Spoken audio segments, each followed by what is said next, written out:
Will this then be loaded so that people can look at it at a later time? Oh yeah, yes. I will upload it to YouTube and I will upload it to the HollywoodKitchenShow.com website, and I will post about all of that too. Okay, super. And I'll have recipes and book and movie picks and all sorts of stuff. Great. Okay. And you are getting me loud enough, and you are getting me clear enough and bright enough, and yes. Okay. I sure am. Benjamin in Germany. All right, I can tell we are live. Benjamin is here watching, and hooray, I'm so happy about that. Okay.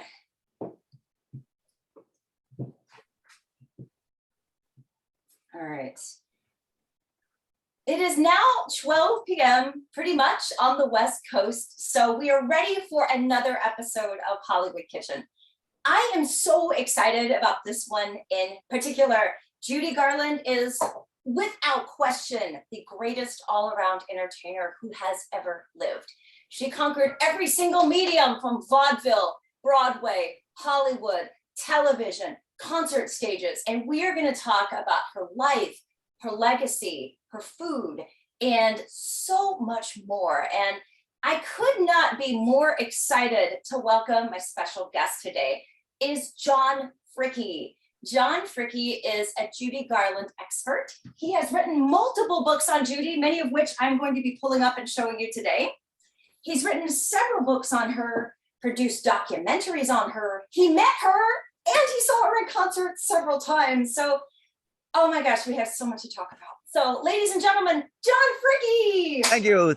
Thank you, Carrie, very, very much. This is a first for me. I've never been associated with cooking on any level before, personally, privately, or professionally. So any family members who are watching are going to be totally astounded. But to talk about Judy, I kidded with you when we got to know each other on the phone last week.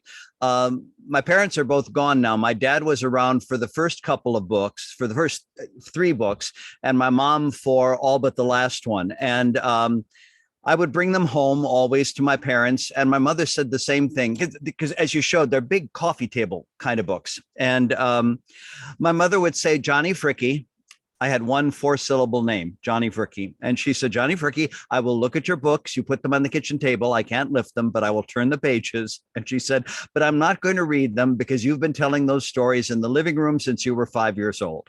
So the everything I have heard and learned and researched and soaked up about Judy, I have retained because we remember the stuff we love.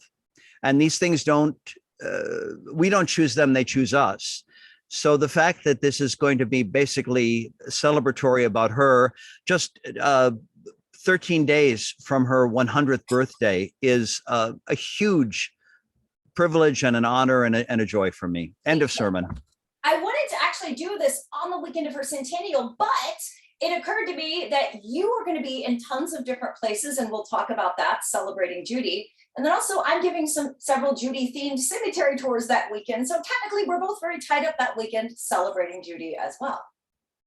Well, and how lucky is that? And how lovely is that when you think about all the stuff that is going on this next month and this summer in her honor, from London and Australia and Germany and all across the United States.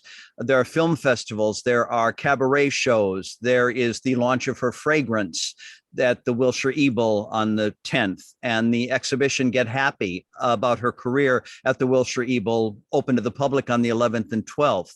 I'm off to Chittenango, New York on Tuesday. Next weekend is the annual Oz Stravaganza, and Chittenango, New York is the birthplace of Frank Baum, who wrote The Wizard of Oz. I've been there MC since 1990. And we're doing a presentation on the current book I have out, The Art of Oz.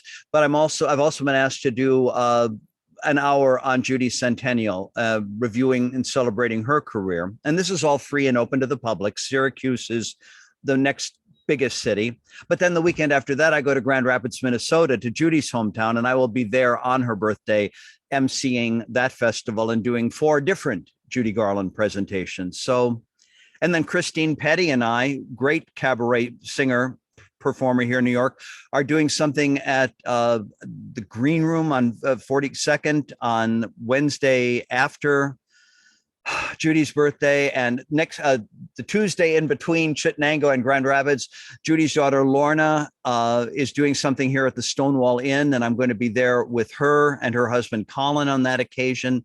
And this is all just off the top. She's the TCM Star of the Month for June, every Friday, starting this coming Friday, from like 11 in the morning or 1 in the afternoon, all through the day, all overnight. And the bottom line is, isn't it wonderful? But the bottom line is, who could possibly deserve it more? I 100% agree. I'll let you talk and chop now. One thing I always like to ask my guests is, how did you first discover Judy? Because I'm assuming it might be The Wizard of Oz. That's definitely how I did. What was the first time you ever saw her and saw the magic? November 3rd, 1956 was the first time Wizard of Oz was on network television. And I had cousins. We were visiting up north in Peshtigo, Wisconsin. And I think one of them at least had seen the movie in theaters the year before when it was reissued. And so there was great urgency that the three cousins and I should sit and watch this movie. And it was on from 8 until 10 or something. And I was 5 and I didn't stay up that late. And my 2 uncles and my dad watched the movie with the 4 of us kids. My mom and my 2 aunts were in the kitchen drinking coffee and smoking, as was the custom in 1956 when you got together with family. But that was the life-changing night for me. And everybody had a great time, but I'm the one who couldn't get over it. And every time I tell this story, I have to add a special acknowledgement to my mom and dad, because they were elementary school teachers in Milwaukee, and they were Judy's age. And my dad especially had grown up loving movies and movie musicals. He was the quintessential high school and college jock, but he loved movies and movie musicals. And so when I was so enthusiastic about Dorothy and the Wizard of Oz in the weeks after that telecast, for my next birthday, they gave me the Wizard of Oz soundtrack album and Judy Garland's Capitol album that she had recorded earlier that year. So I had these 2 vinyl albums that alternated on my little 3-speed portable phonograph. And I would either be doing Wizard of Oz songs and dialogue, or I would be doing Judy Garland and the Nelson Riddle Orchestra with vocal arrangements by Roger Edens. Judy at 33. The joke, if anybody's heard me before, I apologize, because this is the line I always use here. But I was the only first grader in Milwaukee, Wisconsin, who was singing, "I'm going to love you like nobody's loved you, come rain or come shine." But it's true. You know, she gets in, somebody reviewing the concert she did with Liza at the Palladium. Somebody wrote, Judy isn't just visual, she is emotion evoking. She soaks in through your pores. And I think that explains why so many of us fell hard at whatever age we were introduced. My parents used to put me to bed at 7:30, 8:30, whatever my bedtime was when I was a little boy. But if there was a Judy Garland movie on the Late Show in Milwaukee, they'd set an alarm clock for my room for 10:30 and let me get up.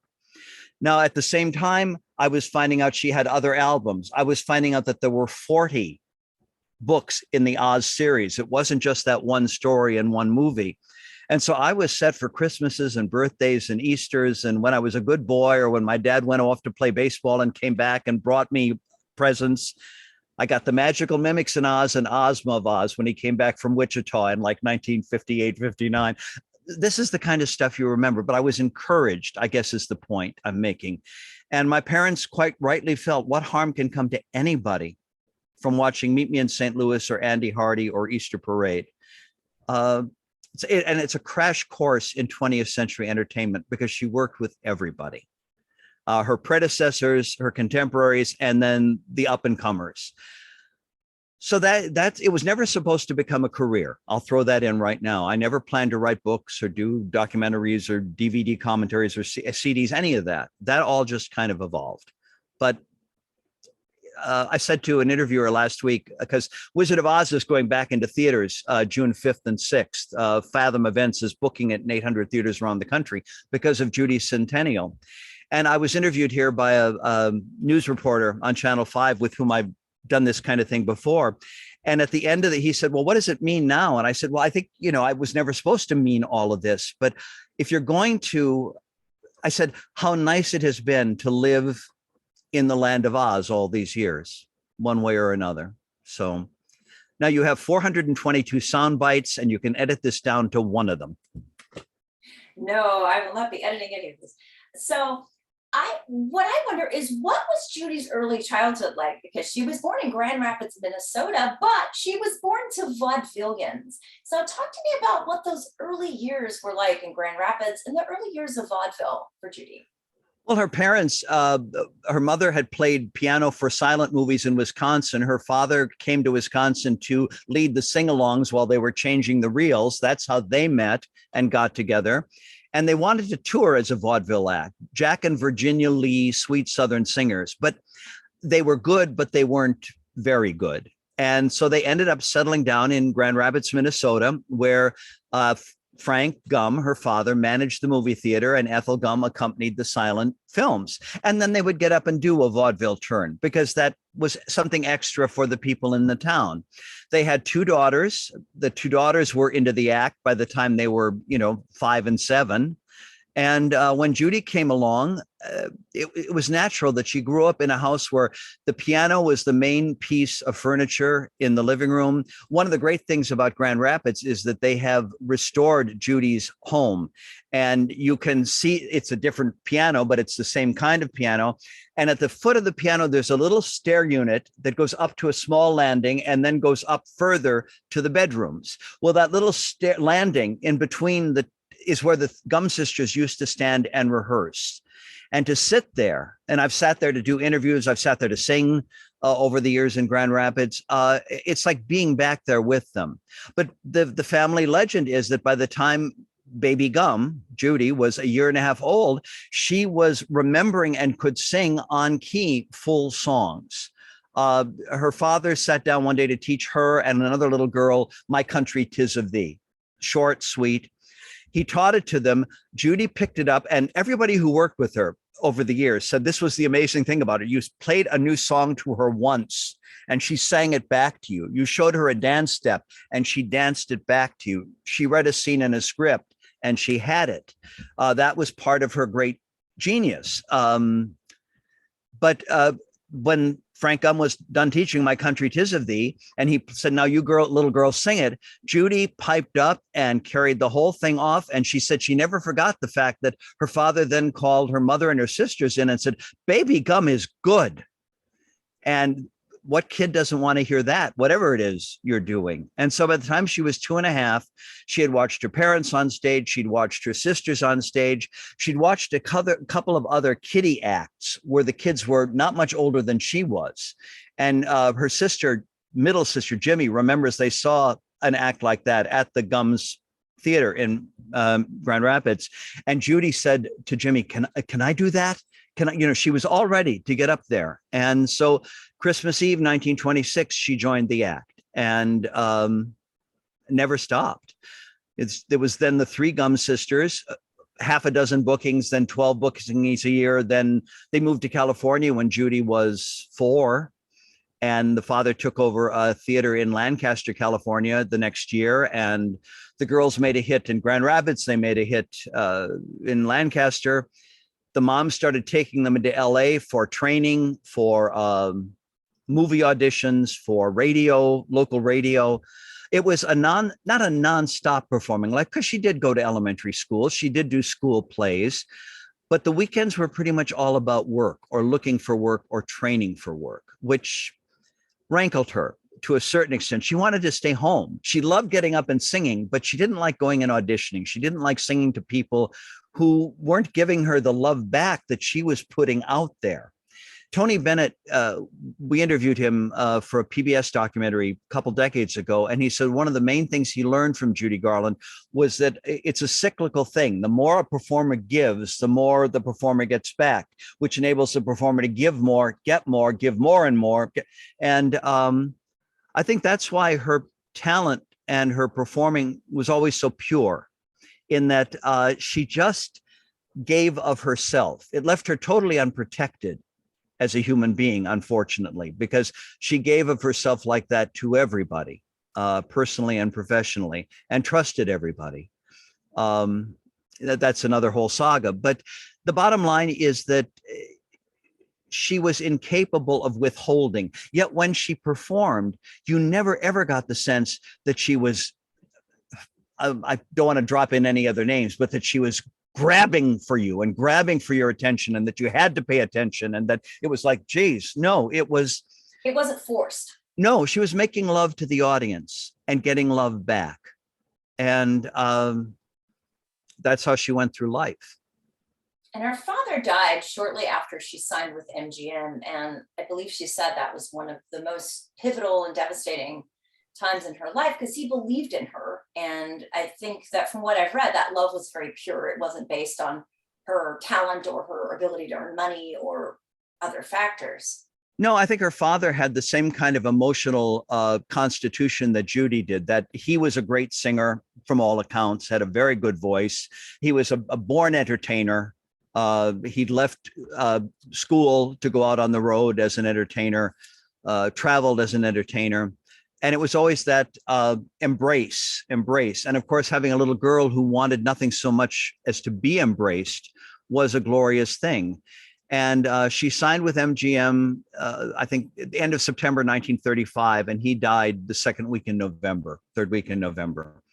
And years later, Liza, who as a teen shared so many great conversations with her mother, Judy treating Liza like a young adult, Liza, already out on her own at 16, 17, because that's what she wanted.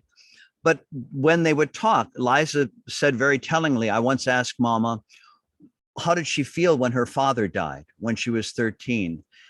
And Judy said to her, I thought, now there's nobody on my side, because it was her father to whom she looked for warmth and protection. Her mother was an inveterate go-getter, but her mother, from all accounts, was not a warm, giving person. Her mother was very matter of fact, very businesslike. And I'm not saying that Ethel Gum didn't love her three daughters. I'm just saying that she wasn't a big emotional reciprocator. It didn't come naturally to her. Whereas sharing emotion was what Judy Garland did best. Now at MGM in those early years, that had to have been hard being a 13-year-old girl, because as Judy herself said, you're not a little bitty kid, you're not an adult yet, you're not a woman yet. So trying to slot her into some of these teenage roles, and studios are kind of notorious too for always not knowing what to do with their stars, at least in the early years. So they kind of experiment with different hair, different makeup, different kinds of roles. So let's talk about kind of those early years at MGM when they are trying to figure out how to present her. Well, her first year at MGM was very devastating on a lot of levels, because she had just gotten out of vaudeville, as she was still in vaudeville in the summer of 1935, as she had been in 34, 33, 32, back. But by 1932, 33, she was stopping the show in major venues. At the Paramount by 1934, she was huge in Chicago when George Jessel first heard her. When he introduced her to the William Morris office, and they put the Garland sisters on tour after Jessel changed their last name. She came back. The perfume launch and the exhibition the weekend of June 10th is at the Wilshire Eagle, because that is where Judy, at the age of 12, appeared in a Sunday evening vaudeville show and brought the house down. And this was an audience of all the pros on their night off. And she tore up the place. That led to her first of 3 MGM auditions. So she was used to stopping the show. There had been interest from Universal in the Garland sisters. There'd been interest in Judy from MGM. But most of the studios that heard her, and even Universal and MGM at first, it was like, what can we do with a 12-year-old, 13-year-old who sings like a 30-year-old woman? Nobody will believe that that is her voice. So she got to MGM and they wanted her, but they, as you say, they did not know what to do with her. So they tried her. She did 3 network radio shows between October 35 and spring of 36, but that was it. She sang at parties. Deanna Durbin came in shortly after Judy. And as Judy said, the call would come in. Oh, Norma Shearer is having a party on Saturday night. Send over those 2 kids. and Roger Edens would play and the two girls would sing. And Judy said, then we'd be led back into the kitchen. You know, we weren't at the party to begin with. We were in the kitchen waiting to go out and sing. And then go back into the kitchen and have a dish of ice cream, she said, that was always melted. And so it was difficult. In fact, at one point, Judy and her mom talked this over very seriously. And Ethel went into the office, whichever executive it would have been, and said, can I get Judy's release from her contract? She wants to go back on the stage. She doesn't like this inactivity. She was singing and working with Roger Edens and learning arrangements. And, you know, it wasn't that she wasn't respected for her talent. But again, to go along with the inactivity, she was being prodded and pushed and pummeled as a 13-year-old girl just going into puberty, who had hair, who had a nose that dipped in too much and didn't turn up enough, all according to MGM, had teeth that were kind of out of alignment. She didn't have a good figure, even a potential good figure, because she had such long legs. They started under her rib cage. And because she had no waist, she always looked like she was heavier than she really was.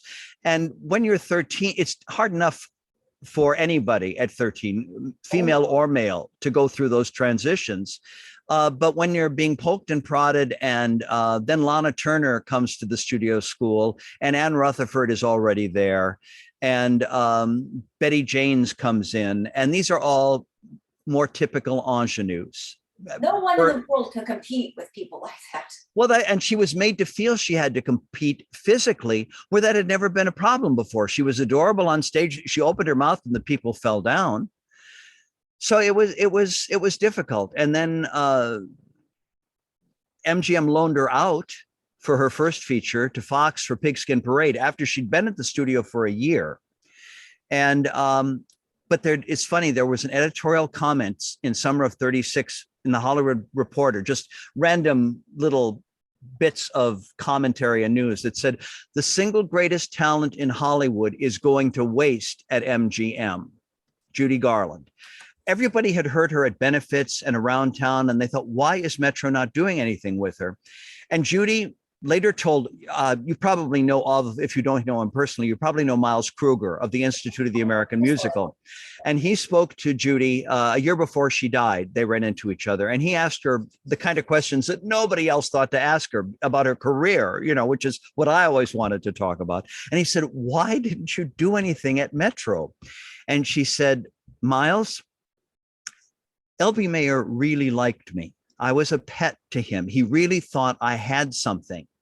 And every producer on the lot, even though I was announced for 4 or 5, 6 pictures in that first year, none of them ever came off, because she said every producer was afraid to use me in case I didn't come off well in the picture, and that would incur Louis B. Mayer's wrath. So she said that's why when Daryl Zanuck wanted me, they said, well, let's send her over there. You know, that way, you know, we can't be blamed. And it's amazing. When I was working on the first Garland book, World's Greatest Entertainer, I got to go through some of the 20th Century Fox files on Pigskin Parade.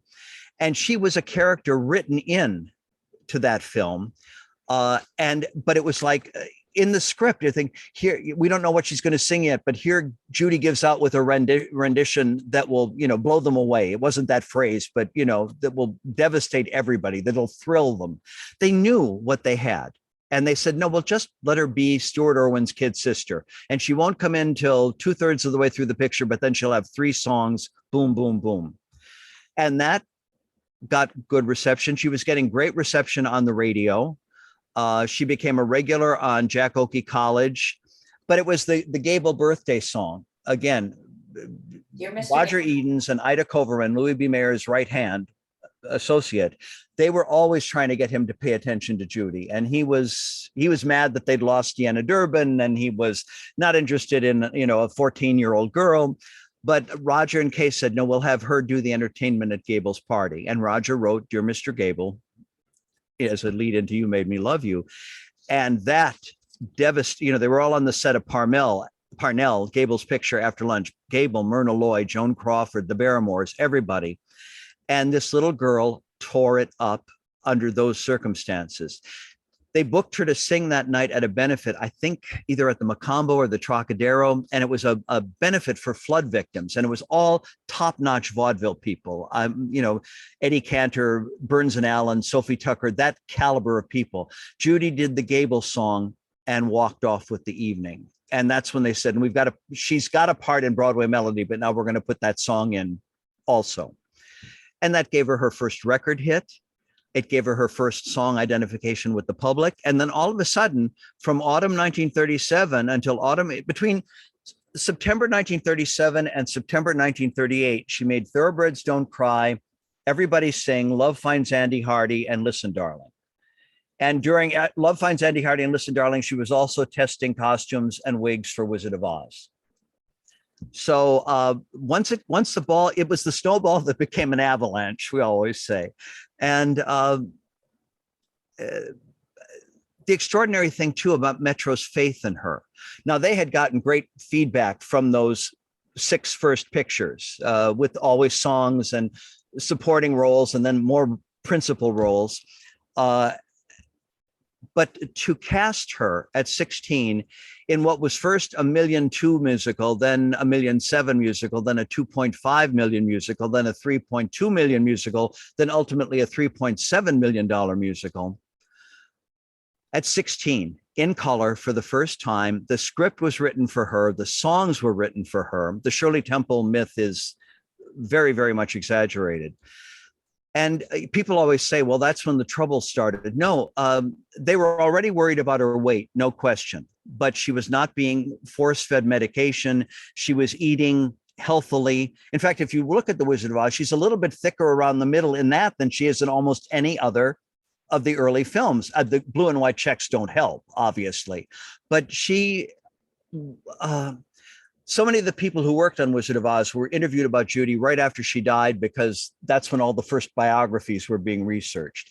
And one and all, they said, no, Judy, there was no trouble with pills then. That, Jack Haley said, that came later when MGM was churning out as many Judy Garland films to make as much money as they could. Jack Haley, the Tin Man.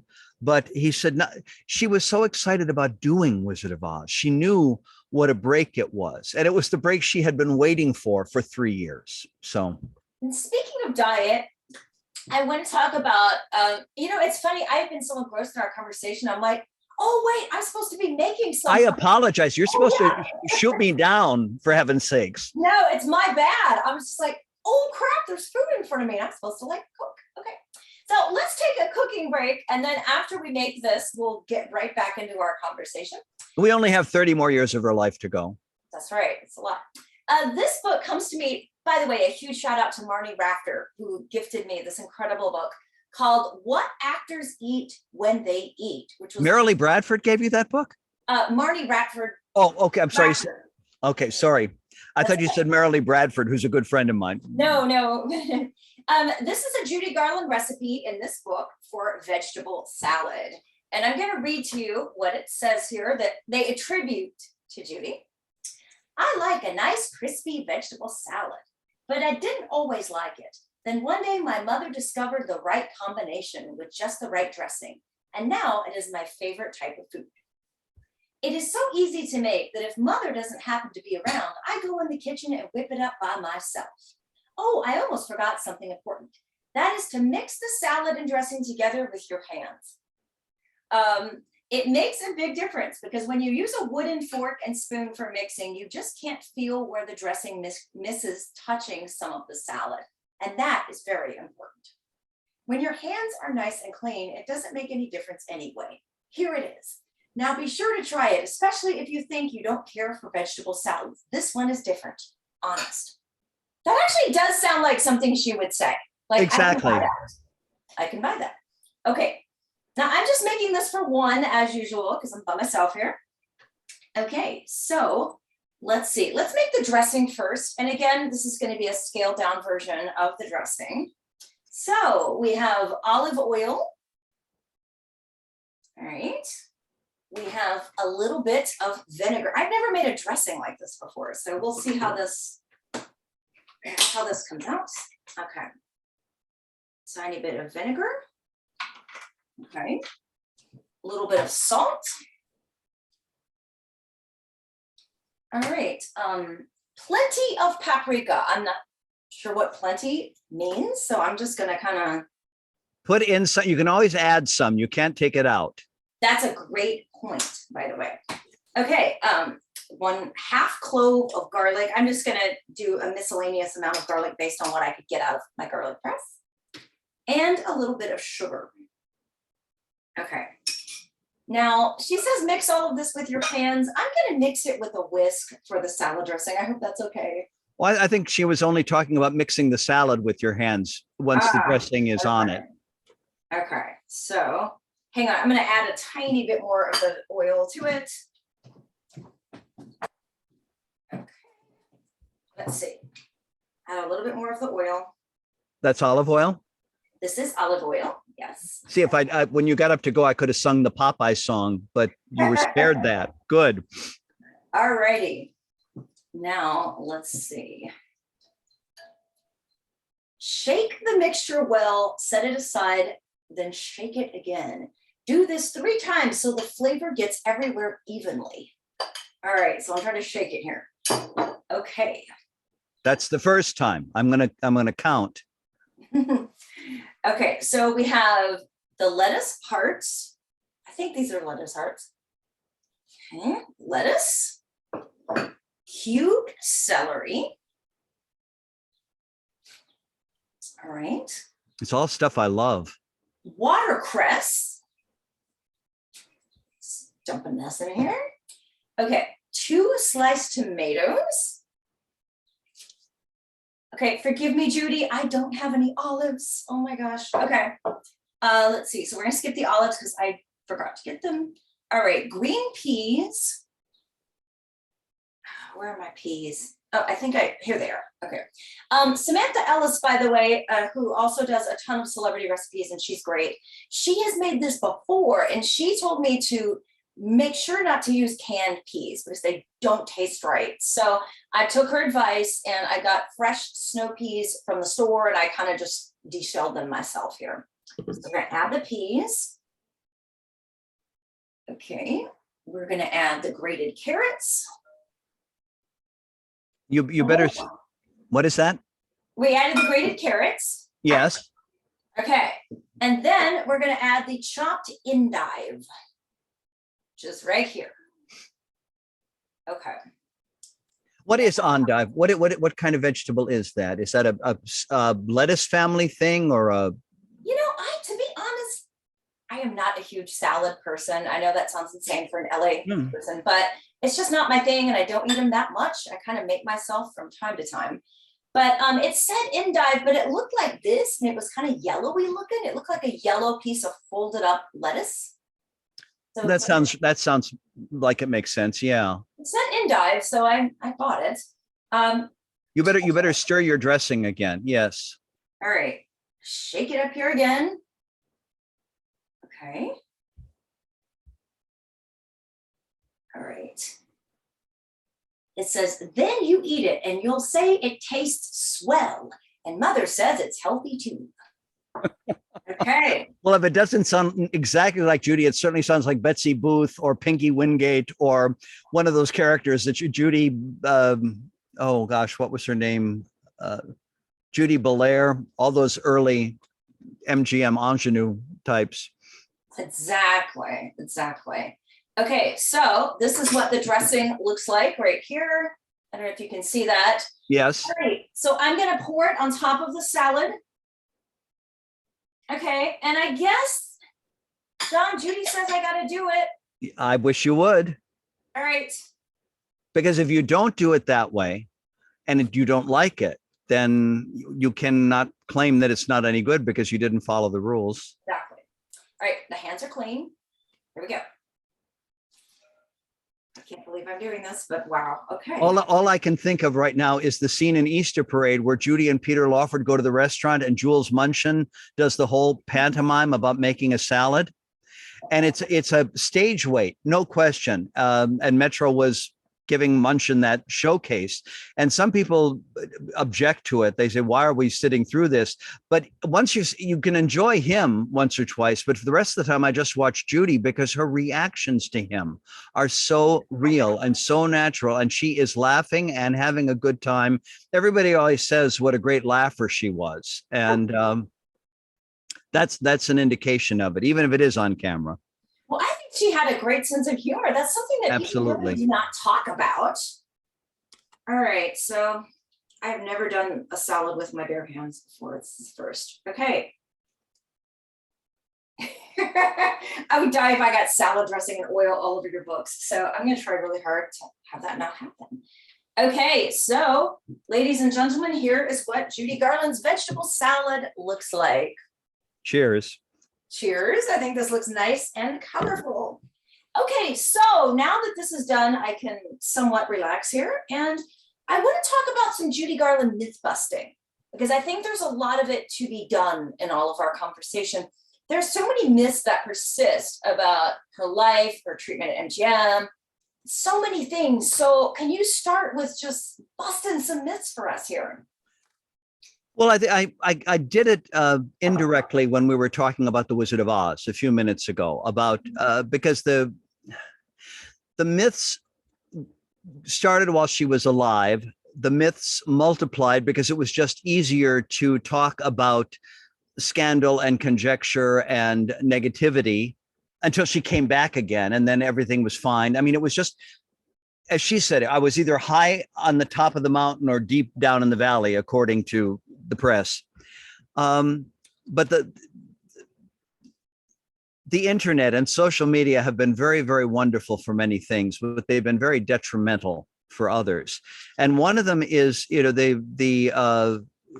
the legends and myths about Wizard of Oz and how, oh, it wasn't a happy picture and all these tragic things happened and these terrible things happened. And they say, did you know that MGM forced Judy Garland when she was playing Dorothy to live on black coffee, cigarettes, and diet pills? And it's like, first of all, look at her. This is not somebody who is subsisting on those things. Second of all, her mother, as much as a stage mother as Ethel could be, would never have stood for it.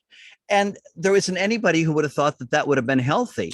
I mean, you give a 16-year-old girl that diet, she's not going to make it through a 5-month shoot on a film that is riding on her. And I think, again, we didn't talk about Judy's favorite foods, which we can come back to. But one of the things she loved always was a big breakfast. And at Metro, another thing to remember during all the films we've mentioned, including Oz, and then the next year and a half with Mickey and Little Nellie Kelly, she was 16, 17. It wasn't until she was 18 that she could work full hours at the studio. She could only put in 4 hours a day on The Wizard of Oz, say. And to get around that, MGM used to send the hair and makeup people to her home at 6 o'clock in the morning, and they'd get her all ready so that when her day started on the soundstage, when she went through the gate or went through the doors at 8 o'clock, that's when the time started ticking on the 4 hours they could work her. And so she would have a breakfast at home. She might be limited in what she was allowed to eat at lunch in the commissary. That's the legend, of course. The matzo ball soup. Well, yeah, but again, it had to be chicken broth, as you know, because you eat a lot of matzo balls. It's not diet food. But she found ways to get around that too. If one of Frank Baum's grandchildren, Frank Baum, the author of The Wizard of Oz, had been dead for almost 20 years when they were making the film. But one of his grandchildren, Florence, who was just a little bit younger than Judy, was given access to the set and became a friend of Judy's, not a boon companion, but they would hang around. And Florence said, I was her devoted slave. And if I was there at lunchtime, she would send me to the commissary and order a double order of mashed potatoes to go and bring it back to her dressing room for her. So the girl was not starving. And when she went home at night, she ate. Maybe she was eating carefully, but she was eating. There are no pictures of her, no sense that she was smoking already at 16. By 18, yes. There are wardrobe test photos for Babes on Broadway when she's 17 or 18, where she's holding a cigarette. But then again, everybody did. It was a mark of being an adult. That was very normal at the time. Yeah, exactly. So that's one myth. She, and if whatever medication she was on at that point was not excessive. And again, devil's advocate here. Nobody knew how health destroying, soul destroying, physical destroying Benzedrine and sleeping pills could be. These were miracle drugs. They curbed your appetite so you could lose weight. They gave you energy so you could work long hours. The sleeping pills were the counterpoint to that. They let you get rest when you knew you had to get up at 5 o'clock and look like you'd had a good night's sleep. MGM was guilty of overworking her. Because again, during all these films, she was doing radio, she was recording for Decca, she was doing vaudeville tours, she was doing army camp tours in the early 40s, mid 40s. It was a schedule, a backbreaking schedule. And, but she wanted to be a movie star too. She had the ambition and she certainly had the talent and she wanted to please. I think more than anything else in the world, it was like when she performed, there was love. She didn't say this till 1967, but it's indicative to me of why people took her to their hearts from day one. She said, when I'm on stage, when I'm performing, in effect, I am myself. When I'm off camera, when I'm off stage, I sometimes play somebody else. And she said it jokingly, but with that sense of, certainly by 1967, she learned that she might have to be guarded with a lot of other people and not be herself, just in self-protection. But that's one of the great myths. I think the major trouble with medication came in the early 40s. She had her first nervous breakdown in 1943, when she was 20, from all the years of overwork. All the years she'd been at Metro working at Metro for 6-7 years at that point, and she was already overworked. I would imagine the pressure she's supporting her mother, her sisters. I think her mother remarried, she's supporting that family. I mean, all that financial pressure on her shoulders, everything is depending on her. That's got to be very hard, even for an adult, let alone someone they're young. 16, who has no self-confidence, because by that point, she was convinced she wasn't attractive. She was convinced that no man would ever love her. She had her crushes and her major, deep teen love for all the wrong people, or at least people who wouldn't reciprocate, or people who would reciprocate in the wrong way. Who knows? We weren't there. But again, given her vulnerability, given her sensitivity, which are two of the things that made her extraordinary as an entertainer, because again, you were getting her neat, as it were. She wasn't watered down. She wasn't diffused. You were getting the real person. It left her open to all kinds of, how do I do this? Again, you and I talked about this earlier this week, the fact that the pressure then, as the years went on, as the decades went on, she had to look as good and sound as good and be as good at 26 as she had been at 16, and at 36 as she'd been at 26 and 16, and at 46. First of all, that's impossible. Everybody changes. And second of all, her talent, as we said, was so natural. It was a gift from God, from the gene pool, however you want to measure it out. This was a genius in her own way. Intellectually, very, very bright, the photographic memory, the photographic ear, the photographic feet, who could pick up a routine or a sketch or a number. Her instinct about people, how attuned she was to everybody around her, and how she always made them feel how important they were to her.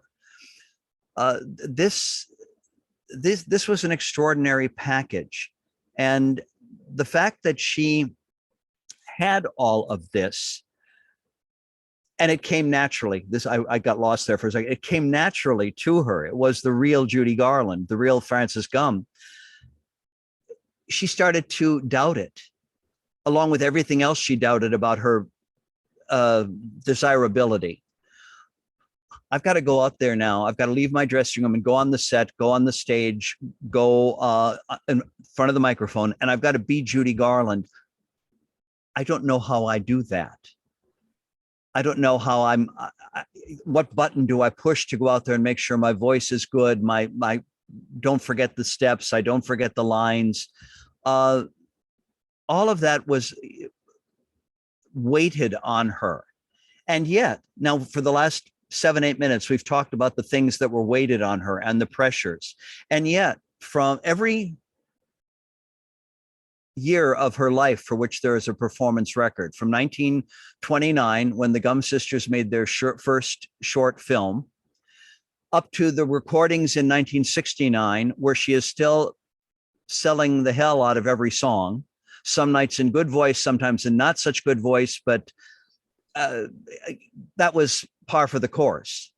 Everybody talks about the Talk of the Town engagement and that god-awful movie that has so much factually wrong with it. Yes, exactly. And all of the things that are wrong with it work against Judy Garland. You know, all the lies in it are negatives that they're stating about her that weren't true. So beyond that, you know, the Talk of the Town, she sang 6 nights a week, 5 weeks in a row, missed three nights when she was too ill. But finished the engagement. They wanted her to stay for a 6th week, and she was singing in a smoke-clogged nightclub where, you know, 700, 800, 900 people had been smoking for 3 hours before she went on. That is going to affect your voice. Yet you listen to the surviving Talk of the Town recordings that were made on a handheld recorder in the audience, and she is still, forgive my language, knocking the stuffing. That's not bad language, John. Anyway, knocking the hell out of the songs. And it's extraordinary. And the people are responding. The people are cheering and yelling. And because in voice, out of voice. Any voice. Exactly. It was Judy Garland. And as Lorna Smith, who was her great good friend in England, but, you know, said at that time, Judy may have some nights been out of voice, but she was never out of talent. And that's where the humor came in. That's where the physical performing came in. The fact that she was you could not take your eyes off her. And that goes back to the Gumm sisters. You watch the 3 of them in that short subject from 1929. Her 2 sisters are doing the steps, they're doing their dance routine, but the sisters look like they're kind of counting off every beat, or that they're concentrating on what they're doing. Let's put it that way. Baby Gumm is staring into the camera with this fixation and just doing everything. It's all second nature to her. And that carries on all through her life. The spontaneity, the naturalness, the realness. Arthur Freed, who produced 14, 15 of her MGM films, said she was real. That was the thing about Judy Garland. She was real. And she left that legacy of those, 40 years of recorded performances. 96, 97% of them are extraordinary. If you want to be very critical, okay, 93% of them are extraordinary. But those aren't the things that I'm sorry. I take that average. I take that score. Well, that's just it. People always said, "Oh, she was always canceling concerts." The last 19 years of her life, when she was performing live a lot, she did 1,100 plus live shows. And of them, out of 1,200 that were scheduled, that's still 90-some% of the shows. It's just that when Judy missed a show, it was front page headlines, because again, to the media, she was their darling and she was their target. And they knew they could always do headlines with Judy, because if something good happened to her, the public loved it.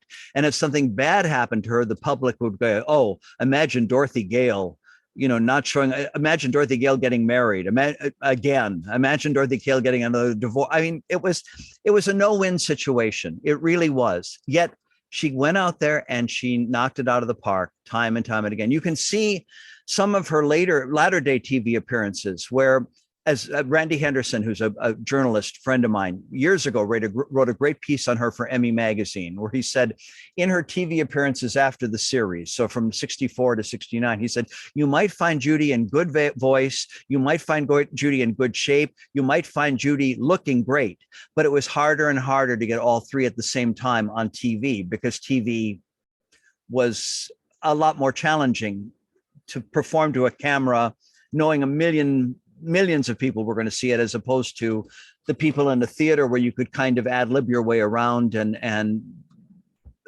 do almost anything and be successful. The TV camera was more critical. The TV audience at home was more critical.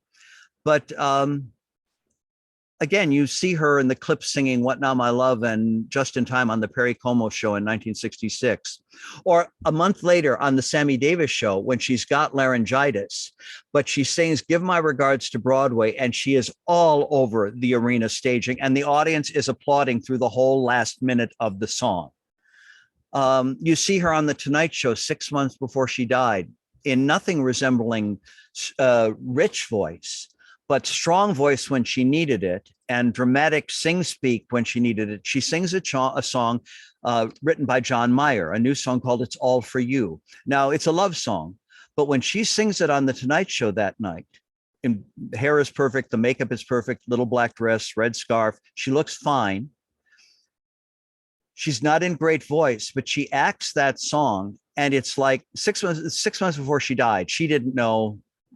We didn't know. I remember my parents, school teachers, and I sat up till midnight in Milwaukee that night. We went to bed at 10:30 because we all had to be up at 6 to go to school or to teach school. But Judy Garland was on The Tonight Show.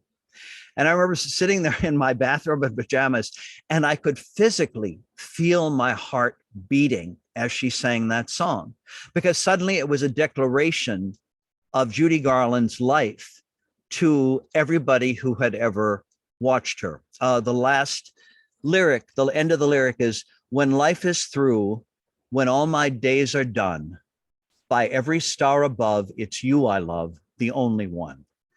And let them say, this much was true. It was all for you, all for you. It is a great moment of her legacy. And the point I was going to make 12 minutes ago was that you can go to YouTube and see these things now, and there are always going to be comments saying, "Oh, Judy Garland, she made The Wizard of Oz, and then she fell down a lot." They don't get it, and nor do they want to get it. The comments like that usually tell you more about the commentator than they do about Judy Garland, because they're all saying things that they don't know about, and they're repeating myths and legends. But the vast majority of the comments are always, "Oh, I love her. Oh, I've loved her. My mother introduced me to her. I'm only 16 years old and I love this kind of music. Why isn't there more of this kind of music? I've loved her since I was 9. I'm 12 now. I'm 70. I have loved her all my life. We watched her show every Sunday night." All of that kind of stuff. Let me ask you this. I'm sorry. No. It's your turn. Believe me, it's your turn. Well, I want to talk about the fact that you saw her 3 times, correct, in concert. I have always heard that the movies, even her best movies, couldn't capture the raw power of a Judy Garland concert. Talk to me about what that experience was like.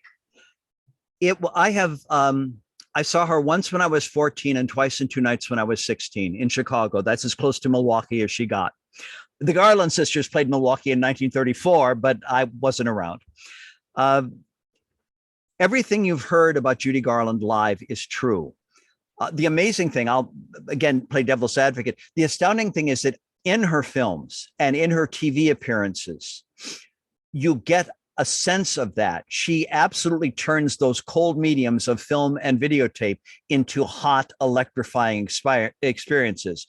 You watch her singing almost anything on YouTube, and it's like, holy cow. Whether it's Chin Up Cheerio, Carry On from Babes on Broadway, or Friendly Star from Summer Stock, or Old Man River from the TV series, Battle Hymn, As Long as He Needs Me. If she was singing a happy song, Great Day, you were exultant. When she was singing I'll Come to You Smiling Through the Years, it was like, she once said, I'm a woman who wants to reach out and take 40 million people in my arms. Well, that was the reciprocal thing. Everybody who worked with her, everybody who loved her as an audience member, it was always, you wanted to protect her. She inspired you to take care of her. The concerts were kind of an object lesson in what those last years for Judy Garland was like, because the first night I saw her was a very rough night. She had laryngitis. She was so worried about her throat that she kept stumbling over lyrics to songs, even songs she had been singing for a long time. And finally, in the second act, she just sat down on the piano bench and she apologized. She said, I really didn't mean to miss all my words. She said, and then she made a joke of it. She had forgotten San Francisco in the first act and a couple others. And she said, you know, I've been singing in so many places and so many songs for so many years. And she said, for example, she said, I've got all of these town songs. She said, I've got Swanee, I've got Chicago. She's got, I've got London. And she said, sometimes I get my towns mixed, and everybody loved that. You know, and then the fact that as the show went on and her voice loosened up, by the time she got to Just in Time, Trolley Song, Rockabye Chicago, and she was belting full force. I mean, the belting notes had already been there in the first act, but now the belting notes and some of the other notes were there. The killer moment, and I almost cried during It's All For You. I may not be able to stop in this. The killer moment was she knew she could not get off without Over the Rainbow, but Over the Rainbow takes soft singing, and there was just no soft left that night. And she came up to the microphone and all the lights went down to just the pin spot. And she said quite simply, I'd like to sing this next song for me. And she sang Over the Rainbow, and her voice broke and fell away during the first 8 bars, but she went on. And she got to the second 8 bars and sang Somewhere Over the Rainbow, I'll Have to Talk It. And with Mort Lindsay leading a 28-piece orchestra in accompaniment behind her, Judy Garland stood at the microphone in a pin spot and recited the lyric to Over the Rainbow. Now, that is a moment for overplaying like nobody's business, but Judy Garland didn't overplay. It was the masterpiece of calm, quiet. This is what this song is all about. And perfectly timed, perfect. I can't do it justice, but I'll wake up where the clouds are far behind me, where troubles melt like lemon drops, away above the chimney tops. That's where you'll find me. Oh God, I can't imagine. And I would be on the floor. And well, you had 4,500 people. Nobody was breathing. She sang the last 8 bars. She's talked the last 8 bars. Birds fly over the rainbow. Why then or why can't I? And then there's the musical interlude for anybody who knows the arrangement. The band plays. And she paused when they came to the end of the interlude. And you could see, you knew, okay, what now? And she started to sing again. And her voice broke immediately. And she got her bearings and kept singing, if happy, very precise, placing her voice very carefully. And by the time she got to Beyond the Rainbow, why, full out, full voice, hit the last note, clean through the ceiling, the place went up for grabs. It was 4,500 people on their feet, screaming and yelling and calling bravo and applauding. It was, somebody wrote of it, it was this moment of total gratitude and acceptance and love. One point I want to make about that concert before, if you want me to talk about any of the other two as well. The audience, this is another John Fricke line, forgive me for any of you who have read the books or have heard me before, but I always used to jokingly say that the age range at a Judy Garland concert was from fetal to fatal, because now at least 20 of your listeners said that with me. I hope there are 20 people listening. Anyway, all three of those concerts, there were kids there. I mean, I was 14 and 16. Not at the first concert when I was 14 didn't start till 10 o'clock at night. So there were scores and scores and scores and scores of teenagers there, but not little kids. When I saw her then in 1967 at the Opera House, parents brought their kids to see Dorothy. The kids wanted to be there. The kids knew that Dorothy was not Dorothy anymore, but they wanted to be there. Again, all the teenagers, people my age, a little younger, a little older, who had grown up with the MGM movies on The Late Show or The Early Show, who had grown up with the TV series, and then who had fallen in love with her then. The young marrieds, the people Judy's age, the senior citizens. It was such a cross-section of men, women, boys, girls, everybody together. And I told this story recently, but I will tell it here because it fits in. On that tour, she had played the Palace that summer. She had been fired from Valley of the Dolls in spring, made a not happy appearance with Jack Parr in his TV show in May. But then in June, July, August, September, she took to the road and did like 80 concerts and played the Palace for 4 weeks and came back. Chicago was on the tour after that. She also played Hartford, Connecticut. And there are a lot of, bad audio recordings of those Judy Garland concerts, where somebody smuggled whatever kind of battery operated tape recorder there was. And there weren't many, not cassette recorders or anything like that yet. But the concerts sound like that, but it doesn't matter. As somebody said, Judy in lo-fi is better than Judy in no-fi at all. So, but there's a concert recording from Hartford, Connecticut on that tour. And it's toward the end of the show. She's got about 2 numbers to do before the encores. And by then people are yelling out, Swanee, Chicago, Rainbow, all these songs that they want her to get to before the show is over. And Judy has just finished That's Entertainment. She walks over to sit on the edge of the stage. She's supposed to sing a Cole Porter ballad that's next in the repertoire. And in the lull, there's a moment silent. And this lady, a grown-up, yells out, hey, Judy, this little girl wants to ask you something. And Judy says, well, what does she want to ask? And you hear this tiny little voice on the tape. Judy says, what does she want to ask? And the voice says, nothing. And Judy says, no, honey, darling, what is it? And you hear the little girl mumble something. And she says, again, she can't quite hear. And you hear the little girl say, Yellow Brick Road.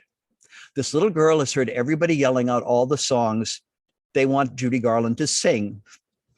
She wants Judy to sing Follow the Yellow Brick Road. Now, 28 years after the fact, Judy was not carrying an arrangement of Follow the Yellow Brick Road, but the little girl said, Yellow Brick Road. And Judy said, oh. And Judy gets up with the hand mic and starts to skip around the stage and sing a cappella, follow the yellow brick road, follow the yellow brick road, follow the yellow brick. Then she goes, follow the yellow brick, follow the yellow brick, follow the yellow brick road. And she pauses, and you get the sense that she's leaning out from the edge of the stage into the audience in the direction of the little girl. And she says quite simply, yes, I was Dorothy. There is a pause, and then the whole audience goes up for grabs. Because not only is she Judy Garland in concert in the Valley of the Dolls pantsuit, she is Dorothy, and she's Betsy, and she's Esther, and she's Vicky, and Jenny, and Hannah, and Judy Garland, Judy Garland, Judy Garland, Judy Garland. About her films too, because people focus on Oz, and I understand that completely, but there are so many other works for people maybe watching this that if they haven't discovered, like what would you say the most underappreciated, under the radar Judy film would be? Oh, there's not one. There are several. I think you've got to go into the black and white ones for that. I think For Me and My Gal, which is just coming out on Blu-ray on June 7th, along with Ziegfeld Girl and the Clock. For Me and My Gal, Gene Kelly's first film. Judy fought to get him the lead opposite her. It was supposed to be George Murphy playing the heel lead and Gene Kelly as the schmuck who doesn't get the girl. But that's George Murphy's phrase, because they switched him to the schmuck who doesn't get the girl because Judy wanted Gene Kelly. But it's a great, great moving vaudeville World War I story. Presenting Lily Mars, which is not a major Judy Garland musical by any sense, but she plays a 19-year-old girl from Indiana. Judy Garland was then a 19-year-old girl from Minnesota who wants to go to New York and make it on the stage. It's a contemporary 1942-43 setting. Van Heflin, Richard Carlson, Marta Eggert, Spring Byington, Faye Bainter, great cast. Broadway rhythm at the end where she sings and dances with Chuck Walters, the choreographer. Every little movement has a meaning all its own. Several original songs.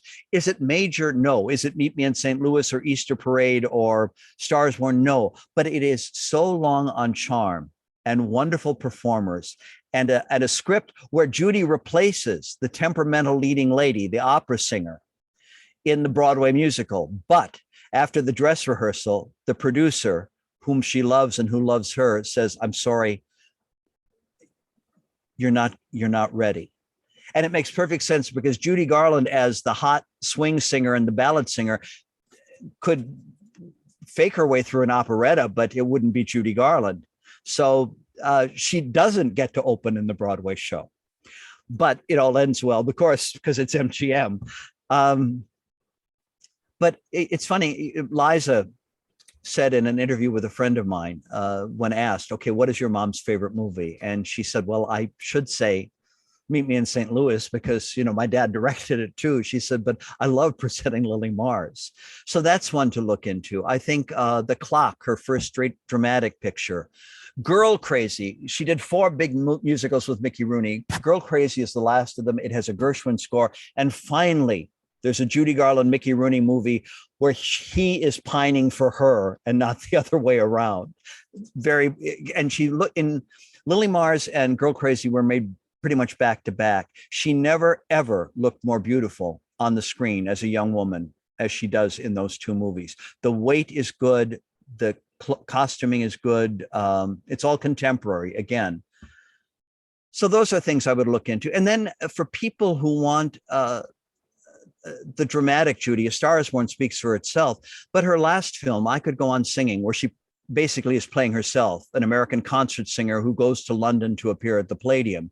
And there is a soap opera plot about the doctor who she knew in New York 13 years before and with whom she had an illegitimate child, whom she gave up to him. And now she's had 2 failed marriages and his wife has died and he's bringing up the boy alone. And the boy doesn't know that the man is really his father. He certainly doesn't know that Judy Garland, Jenny Bowman, is his mother. Some acting in it, a telephone scene where she gives up the boy, where she knows the boy wants to stay with his father. The boy knows the story now, and she makes it easy for him to back away from her. A scene, she then goes out and gets drunk. And the doctor comes to the emergency room to find her and to take her to the theater because she's an hour late for her concert. And she's drunk and bemused and funny. And then she gets defiant, saying, no, I'm not going back to the theater. You can't make me sing. I'm not going back there. I've thrown everything good in life away. And then she breaks down with the doctor because, you know, he says, Jenny, I have always loved you. Love and affect wasn't our problem. She said, we didn't fit. And he said, we fitted, the rest didn't. And she breaks down. And this is all one take, 6 minutes of film, like the dressing room scene in A Star Is Born, where she is trying to work through her emotions about James Mason to the studio head, Charles Bickford. The Judgment at Nuremberg, she's only in 1 scene in the end of the first half of the 3-hour film and 2 scenes in the second act, but she got an Academy Award nomination. And when I do, TCM is showing all of her films, but the 4 in which she just did a guest appearance. They're all Friday nights in June, DVR, whatever you need to do. All these pictures we're talking about, they can see. They are worth the viewing on so many levels. And again, the point I was going to make, TCM, which I venerate, had me out in LA to do their film festival, 8 years ago, I guess it was. And I did a presentation on Judy, and I picked the clips and their people edited them together beautifully. But it started with the Gum sisters and Judy, I think with Sophie Tucker singing Everybody Sing, and this little 14-year-old in her first MGM solo number. And then at the end, I had a number from I Could Go On Singing, the singer at the London Palladium, but I also showed some of the dressing room scene, or the Judgment at Nuremberg witness box scene. And there were pauses between these clips because with Judy, you always had to come up for air. It is like a jolt every single time you watch her. And you have to kind of process it, because otherwise your eyes start to cross because it's so potent. And after the Judgment at Nuremberg clip, I always say, remember, this is the same human being who sang Everybody Sing with Sophie Tucker and Why Because with Fanny Brice that we watched 45, 50 minutes ago. And you're too busy processing. You don't put it on that level, but it's important to put it on that level. The great anecdote from Maximilian Schell, who was the defense attorney and who had to browbeat her on the witness stand in Judgment at Nuremberg. And she went to him before shooting that scene because she had to break down. She had to be overly emotional, and rightly so, because this is the turning point in the drama of the film. And he is browbeating her and accusing her and asking the same question over and over and over and louder and louder. And she is protesting, I can't tell you anything else. There wasn't anything else. And she went to Maximilian Schell before they filmed, and she said, Max, now hit me hard. Hit me hard. I've got to get my tears. And so he said he went in and gave it much more than in rehearsal and in the script. And that night at his hotel, there was a knock on the door, and this beautiful floral arrangement was delivered.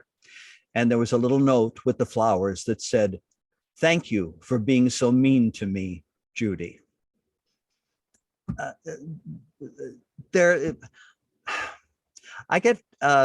don't often, I can't complain about this, but I know I get called on the carpet by some people saying, oh, you only talk about the good stuff. You only talk about the good stuff. Well, all the bad stuff, inaccurate as most of it is, or exaggerated as most of it is, or is out of perspective and proportionate as most of it is out there over and over and over in every book, in every shoddy documentary, in every shoddy dramatic film. I excuse the brilliant Life with Judy Garland with Tammy Blanchard and Judy Davis from ABC. I worked on that one. So I have to, what is it they say? It means being honest. There's a phrase, I can't think of it. But again, they got it right as you could get Judy Garland's story in 3 hours. Well, she's on my cemetery tour, and it's been amazing to see, because for those who don't know, Judy was moved from Ferncliff Cemetery in upstate New York to Hollywood Forever in January of 2017. And it's been pretty amazing to watch people walk in that room. I've had people walk in there and break down crying. I've had people walk in there and burst into song. And when I talk about her on the tour, I say, I'm not going to talk about the tragic and negative aspects of her life. First off, because a lot of that is already out there and been done a zillion times. And frankly, she rejected the notion that her life was this tragedy. Her kids rejected it as well. And I don't feel that it serves anybody to stand there and get into that. So what I always say, and I take my responsibility very seriously there and what I do, I always say, here's what I will say. No matter what hurt, heartache, difficulty she had going on behind the scenes, when she got on that soundstage in front of the camera, when she got on that concert stage, she gave 100,000% of every single thing that she had, from her debut until the day she died. And to me, that is an extraordinary gift that she gave all of us of her artistry. And I think that probably tops any superpower of a Marvel character, just the ability to find that joy and to bring that joy into the world via her talent, and to teach us all that if she can overcome her problems and find joy in life, then we can too. One of the co-authors of the very first book about Judy that was done in the Citadel series back in 1969, the films of Joan Crawford, Betty Davis, the films and career of Judy Garland.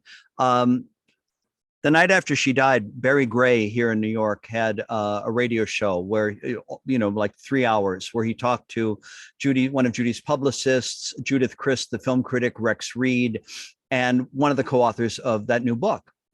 And he said something very telling that was perspective that Judy has not gotten nearly often enough in the 50 some years since she died. But he said it the day after she died. He said, yes, in effect, I'm paraphrasing, but he said, yes, Judy Garland died young. Yes, she married more than once. And yes, she had a prescription medication addiction problem at points in her life.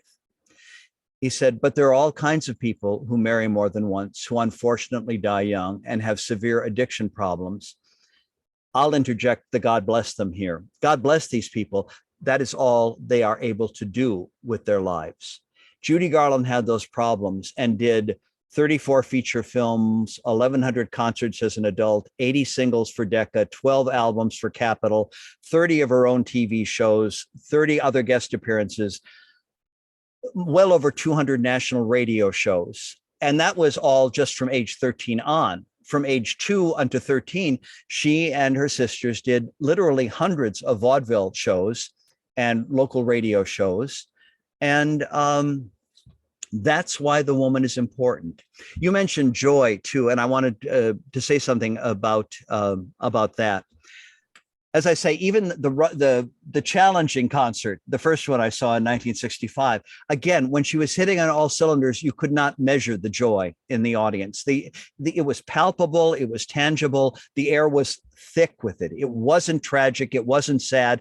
When she was thumping, those moments of thumping, no matter how quick, you had everybody willing her, come on, you can do it, Judy, because they knew she could. Maybe they would have been happier to see a non-eventful concert, but I don't think any of them would have traded that rendition of Over the Rainbow for anything else, because that was a once in a lifetime kind of thing. The next two concerts I saw in 67 were over the moon joyous, hitting on all cylinders. It was a 90-minute, there was an hour of vaudeville, then a half-hour intermission. She came on at 10, and she usually did 80, 85 minutes. Lorna and Joe, her two youngsters, were in the act with her at that point, as they had been at the Palace for like 12 minutes in the middle. But otherwise, it was solid Judy. 18 songs, 3 encores. Closing night, she loved Chicago. Chicago loved her. She came on at 10. Toward the end of the act, she brought Bobby Cole, her conductor pianist, out of the pit. They brought a grand piano on stage, and the two of them did 2 extra duets that were not part of the concert. Then she did Rockabye. That led to the encores. She did Swanee, Chicago, Rainbow. By now, it's a 2-hour, it's an hour and 45, 50-minute show. Bows, bows, bows, curtain up, curtain down. Finally, they turned the house lights up and they dropped the asbestos curtain. This was the Chicago Civic Opera House. And we were all jammed in the aisles down to get as close to her as we could, from Rockabye onward. That's, you've seen the pictures of the audiences reaching up, and on TV too. And God bless her, my good friend, at that first concert, I met a wonderful girl from Chicago named Sue LeBeau in 1965. And we reunited at the concerts in 1967, and we were glued together. The two of us and my friend John Walther from Milwaukee. And we were the first 3 down the aisle, and we were right at the edge of that staircase, and nobody was going to get past us. So we were there for Swanee, Chicago, and Rainbow. And everybody, then with the house lights up, nobody left. You had 3,600 people applauding and applauding. The orchestra was out of the pit. They weren't playing Over the Rainbow ball music anymore. Then after about 45 seconds of just applause and bravo and people yelling more, they started the chant and the clap. We want Judy. We want Judy. They didn't think they hadn't gotten their money's worth. They just didn't want it to be over. This was, here's your cliche of all time. It was heaven on earth. If heaven isn't like this, I'll go someplace else, because, it was so much joy. And then after a minute of that chant, and you clap and chant, we want Judy for a minute, you think, oh, minute and a half, whatever it was. By God, the lights went down, the asbestos curtain went up. She came back out in the sequin pantsuit, smoking a cigarette from the dressing room. She put it out on the stage floor, picked up the hand mic, and she said, oh, I smoke, by the way. I'm old enough now. And the orchestra got back in the pit, and she sang San Francisco. She was on stage for 2 hours and 5 minutes. And when it was over, again, you're giving me far too much leeway here, Carrie. But when it was over and we all had to get up the aisle, and everybody was in the aisle, and there were 3,600 people behind us. We slowly walked up the aisle as the theater emptied. And I'll never forget this, because I've had 3 pivotal emotional moments in my life thus far. And this was the first of them, when something you are not thinking about suddenly suffuses you and stops you dead in your tracks because it came out of nowhere, whatever the emotion was. And I remember stepping out of the aisle into one of the empty rows of seats because I had to stop. And I remember thinking, this thought came to mind: everybody I love and everybody I'm ever going to love should have been here, because I'm never, ever going to be able to explain what she made happen.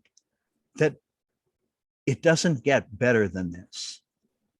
Okay, curtain down on that night. 16 years later at Radio City Music Hall, you may remember, they premiered Ron Haver's restored version of A Star Is Born.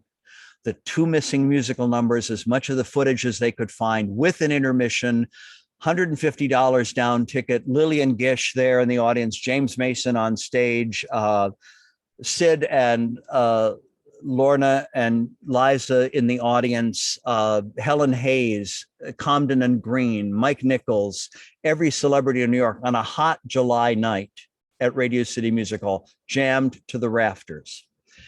We walked in. There's a picture of us, my partner and myself, in the lobby that night, right up here. We walked in, and we knew everybody in our row and the 3 rows around us, because we'd all been at the box office the day the tickets went on sale and got I think the cheapest seats were $25 or $40, something like that. But we were in the first row of those seats, and all the people around us that we knew. And Christopher and I walked in, and Spencer Tracy had a phrase meaning quick movement. He used to say, in one frame. Now, that is derived from the fact that 24 frames of film would go through a camera or a projector when it's being filmed or when it's being shot. So one frame is 1/24 of a second. And I sat back in my chair, and in one frame, I was bolt upright again, because for the first time in 16 years, and in the intervening years, I'd seen the greats in concert and the greats on the Broadway stage and all the rest of it. For the first time in 16 years, I was feeling that unique to Judy Garland audience, tangible, palpable anticipation, all ages. We are here to see her. Now, this is something that most of us have seen most of before, but there's going to be new stuff too, but it doesn't matter. We are here to see her.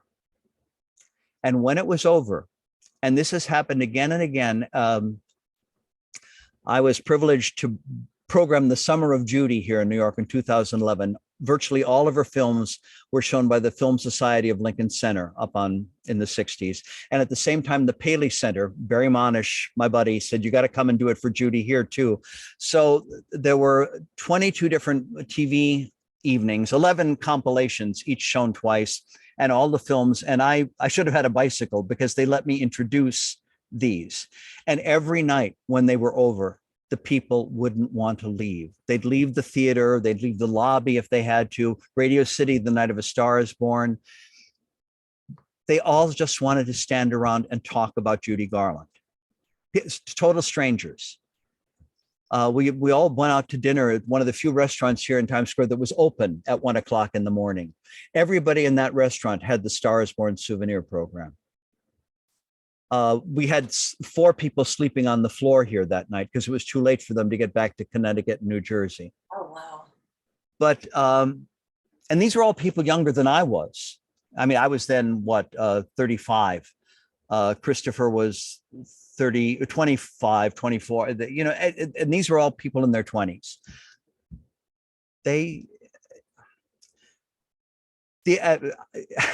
You asked what it was like. I told you and told you and told you, and I hope some of it kicks across, because I know I sound like a fan, but I stopped apologizing for that when I was 6. You know, very vivid imagination. So you have completely recreated the power of that experience to me. Thank you. Let me see. Thank you for anybody out there who sat through it. Let me check Facebook and see if we're getting some questions from people. Hang on just a second here. They fell asleep. No, They made the salad, they had lunch and went to bed. not at all. Not at all. Hang on just a second. Okay. Danny Miller, who is one of my friends and frequent collaborators on Hollywood Kitchen, says, I love that John still gets emotional about that moment so many decades later. Powerful. Well, Okay. if you don't get emotional about Judy Garland, you're dead.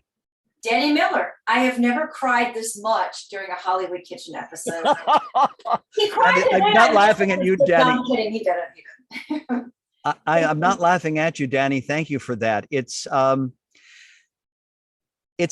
reality. It's her own emotion. It's, her own heart going out to everybody who watches her or sees her.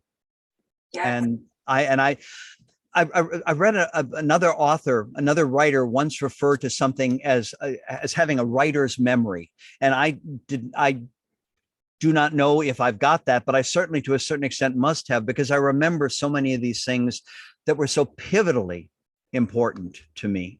Danny is saying, I wanted to hear what John thought about Tammy Blanchard and Judy Davis. I'm so glad he liked those performances. I thought they were incredible. As did I. Do you want me to say more than that, or should we move on? Because go ahead. Yeah, you asked for it. No, it was extraordinary. I've known Lorna. I met Lorna when she was 14, when she was playing Chicago with her mother. We said hello in the elevator at the Ambassador East Hotel.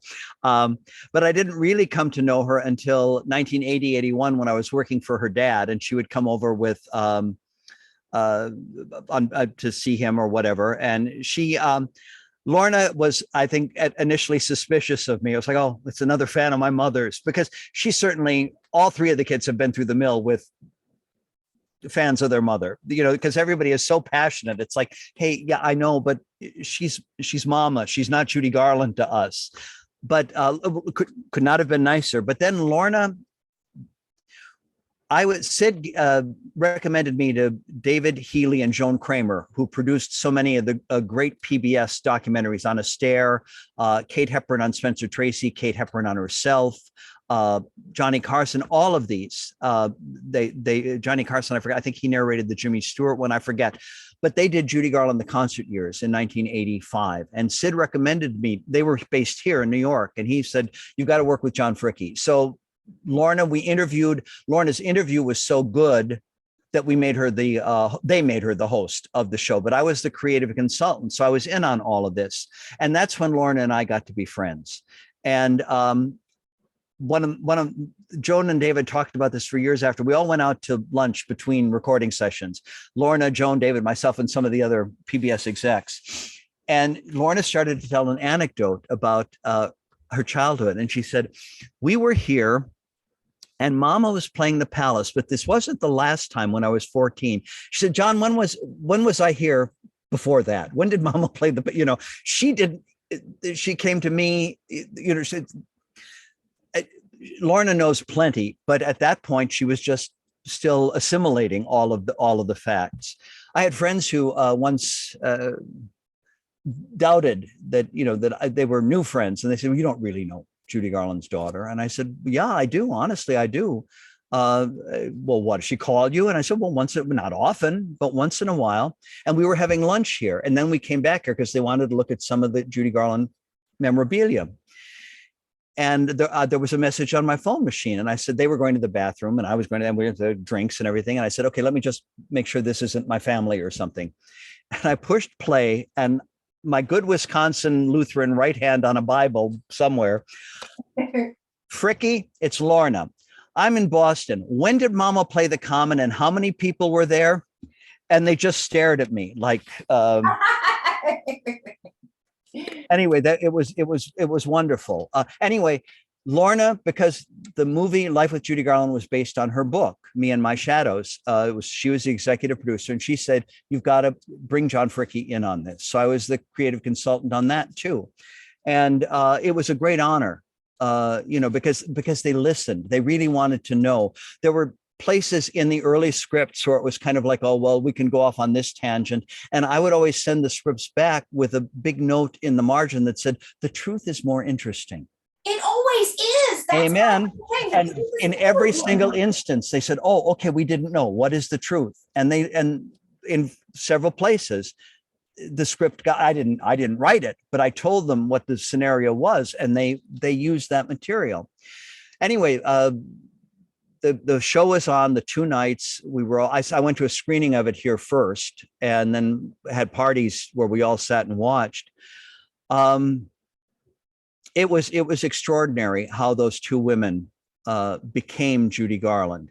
They were given a great script, a great director, great sets and costumes. The costume designer was here and borrowed 900 photographs of Judy Garland to get the costume recreations correctly.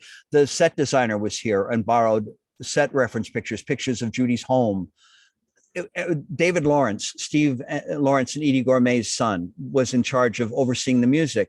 And he would get me on the phone and say, okay, these are the songs, or which songs should we use? And which recordings of those songs do you recommend? Because it saved them having to listen to hours and hours. And, he said, when Judy and Mickey played the Capitol in 1939, can we have them sing, I like New York and June? And I said, no. The song wasn't written until 1941, but you can have them sing Good Morning, and you've got the soundtrack of that from Babes in Arms, because they sang that at the Capitol. So it was that kind of help that I could be. Anyway, both of those women won Emmys, deservedly so.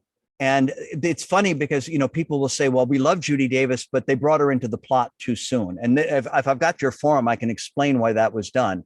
Judy Davis suddenly was on camera playing Judy Garland at 21 in Meet Me in St. Louis. And by Judy Davis's own admission, she said, no, I shouldn't have come in until 1950s. But the network's, ABC's contract with the production company was that Judy Davis, as the name, had to be on camera no later than the beginning of the second hour of the first night. Now, I think if Tammy Blanchard was a late find, and they were delighted to find her, but then they were even more delighted when they found out how extraordinary she was going to be on camera. Exactly, both of those women. So many moments that are so true to the emotion of the story and the look of the story and the power of the story. They still had to skirt around some issues because some of the principal players in Judy's life story were still alive in 2001 when that movie was made. They were alive and litigious, and we'll just leave it at that. But basically, it is the closest thing to. I never wanted to see Judy's story dramatized because I didn't think you could do it. But if it had to be done, this was the team to do it. And God bless Lorna for fighting for it, and Neil and Craig and Robert, all those people. And I love that it kind of ended on a positive note where the 3 kids are watching her perform and they're applauding. Singing Get Happy. Thank you very much. Yeah. So I love the tone of it, and I thought it was really well done. And like a lot of film fans, I can get very critical of these things because it's so impossible to catch lightning in a bottle of what made that person so special. And it also helped that every time Tammy or Judy opened their mouths to sing, it was the voice of Judy Garland.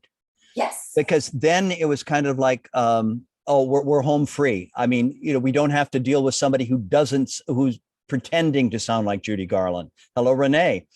The other thing I wanted to say, one of the projects that I've been working on now for a decade as a consultant is a new hoped for Broadway, West End, wherever it'll end up, a new stage musical called Chasing Rainbows, The Road to Oz. And it is about Judy Garland from age 13 to 16. It ends with her on the set of The Wizard of Oz.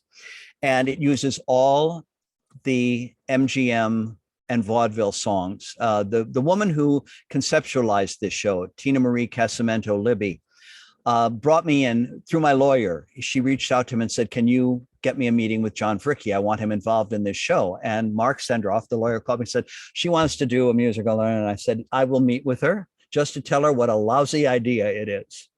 Well, we went to lunch here in the neighborhood, And within 5 minutes, I was sold because Tina Marie had gone to Sony EMI and gotten all those songs licensed, got a pair of new shoes, Rainbow, the Broadway rhythm song, all the Broadway melody, all those things that Judy sang in between. Extraordinary. And that has made this show just a dream.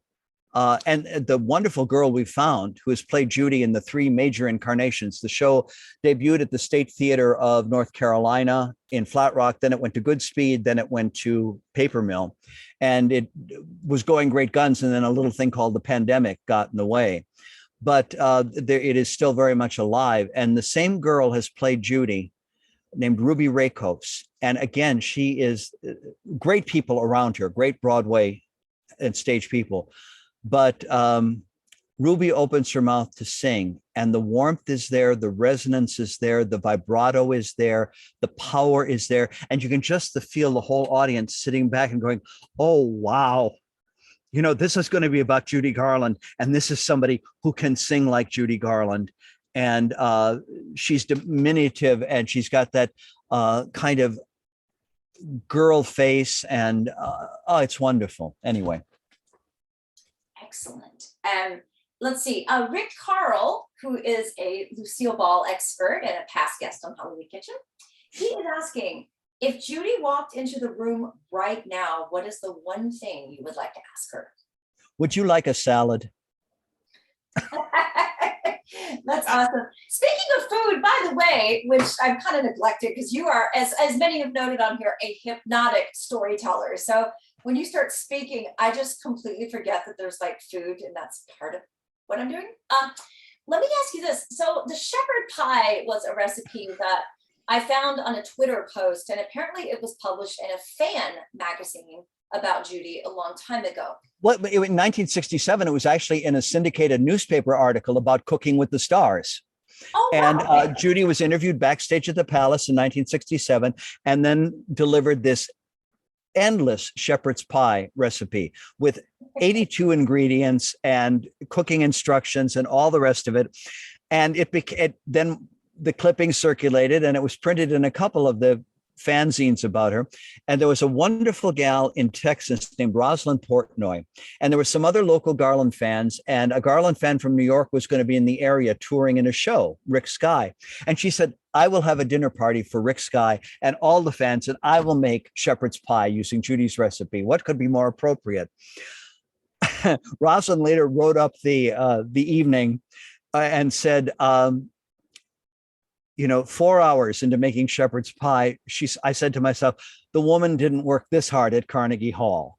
Evidently, it's quite a complex undertaking, and there must be some magic to doing it right, because the kids loved it. The kids talked about it, and but I don't know that it always turns out successfully. So I think you're good with the salad. I kind of chickened out, to be honest with you, on the shepherd pie, and I would like to try it at some point, but I figure for today, the salad, I'd start out with something simple. And also, I have another cookbook, Favorite Food of Famous Stars from the 30s, and there's a kiss pie recipe in it, which I'm very confused about, because I think I emailed it to you. Basically, it is a crust and meringue, and that's it. There's no lemon, no chocolate, no fruit filling. So I'm kind of confused by that one. And I think that's Judy's sweet tooth. okay. She grew up in a Midwestern house with a Midwestern family of cooks. Her mother, her grandmother, they may have moved to Lancaster when Judy was to California at 4, Lancaster at 5, and but they were Midwestern eaters. It was potatoes and meat and vegetables and desserts. Her mother was evidently great with what they call Ethel's damn it to hell cake or pie or something, because at one point the whipped cream wouldn't whip, and Ethel said damn it to hell, so it became known as the damn it to hell cake. But I think Judy, you go through the stuff that that she liked to eat, that she talked about, hamburgers and hot dogs, fun food, potatoes, mashed potatoes, potato salad, chicken anyway but fried, she once said. Ice cream cones, she said, and ice cream. They wouldn't let me eat them at MGM. And hot fudge sundaes. She said, I used to dream of those things. Understandable. spaghetti, that that rich, satisfying comfort food that she liked. I think she probably had, esoteric tastes when she needed to, but she only had one. The other two Gum sisters, only one of them had a child, and that was Jimmy, the middle one, had a daughter named Judy. And Judy, when she was in her teens, I would guess, mid to late teens, visited Judy at home in California in 1956. And Judy had just come from doing 6 record-breaking weeks as the highest paid performer in Las Vegas history. She was about to go into the Palace again for her second engagement, but she had a week off. And Judy was talking to her about maybe, do I want a show business career, Aunt Judy? And Judy said that Judy gave her a lot of advice, sound advice. Be careful. Very few people you can trust. You've got to watch yourself at all times. And she said the whole time Judy was giving him this advice, she ate a whole chocolate pie and kept saying, I'm not supposed to do this, But, she had been working herself into the ground. She was about to work herself into the ground again. It's like, damn it, I deserve a chocolate pie on occasion. So she had a sweet tooth. There was a great Lorna. I give Lorna credit for so much of this conversation tonight because she's responsible for it today. But when they added the footage from the end of The Wizard of Oz, Dorothy in bed from the end of the movie, where she's surrounded by the farm hens and Aunt Em and Uncle Henry and Professor Marvel, they redid that scene as an M&M commercial, with M&Ms around the bed. And Lorna thought that was the greatest thing. She said, Mama would have loved that. Mama loved M&Ms.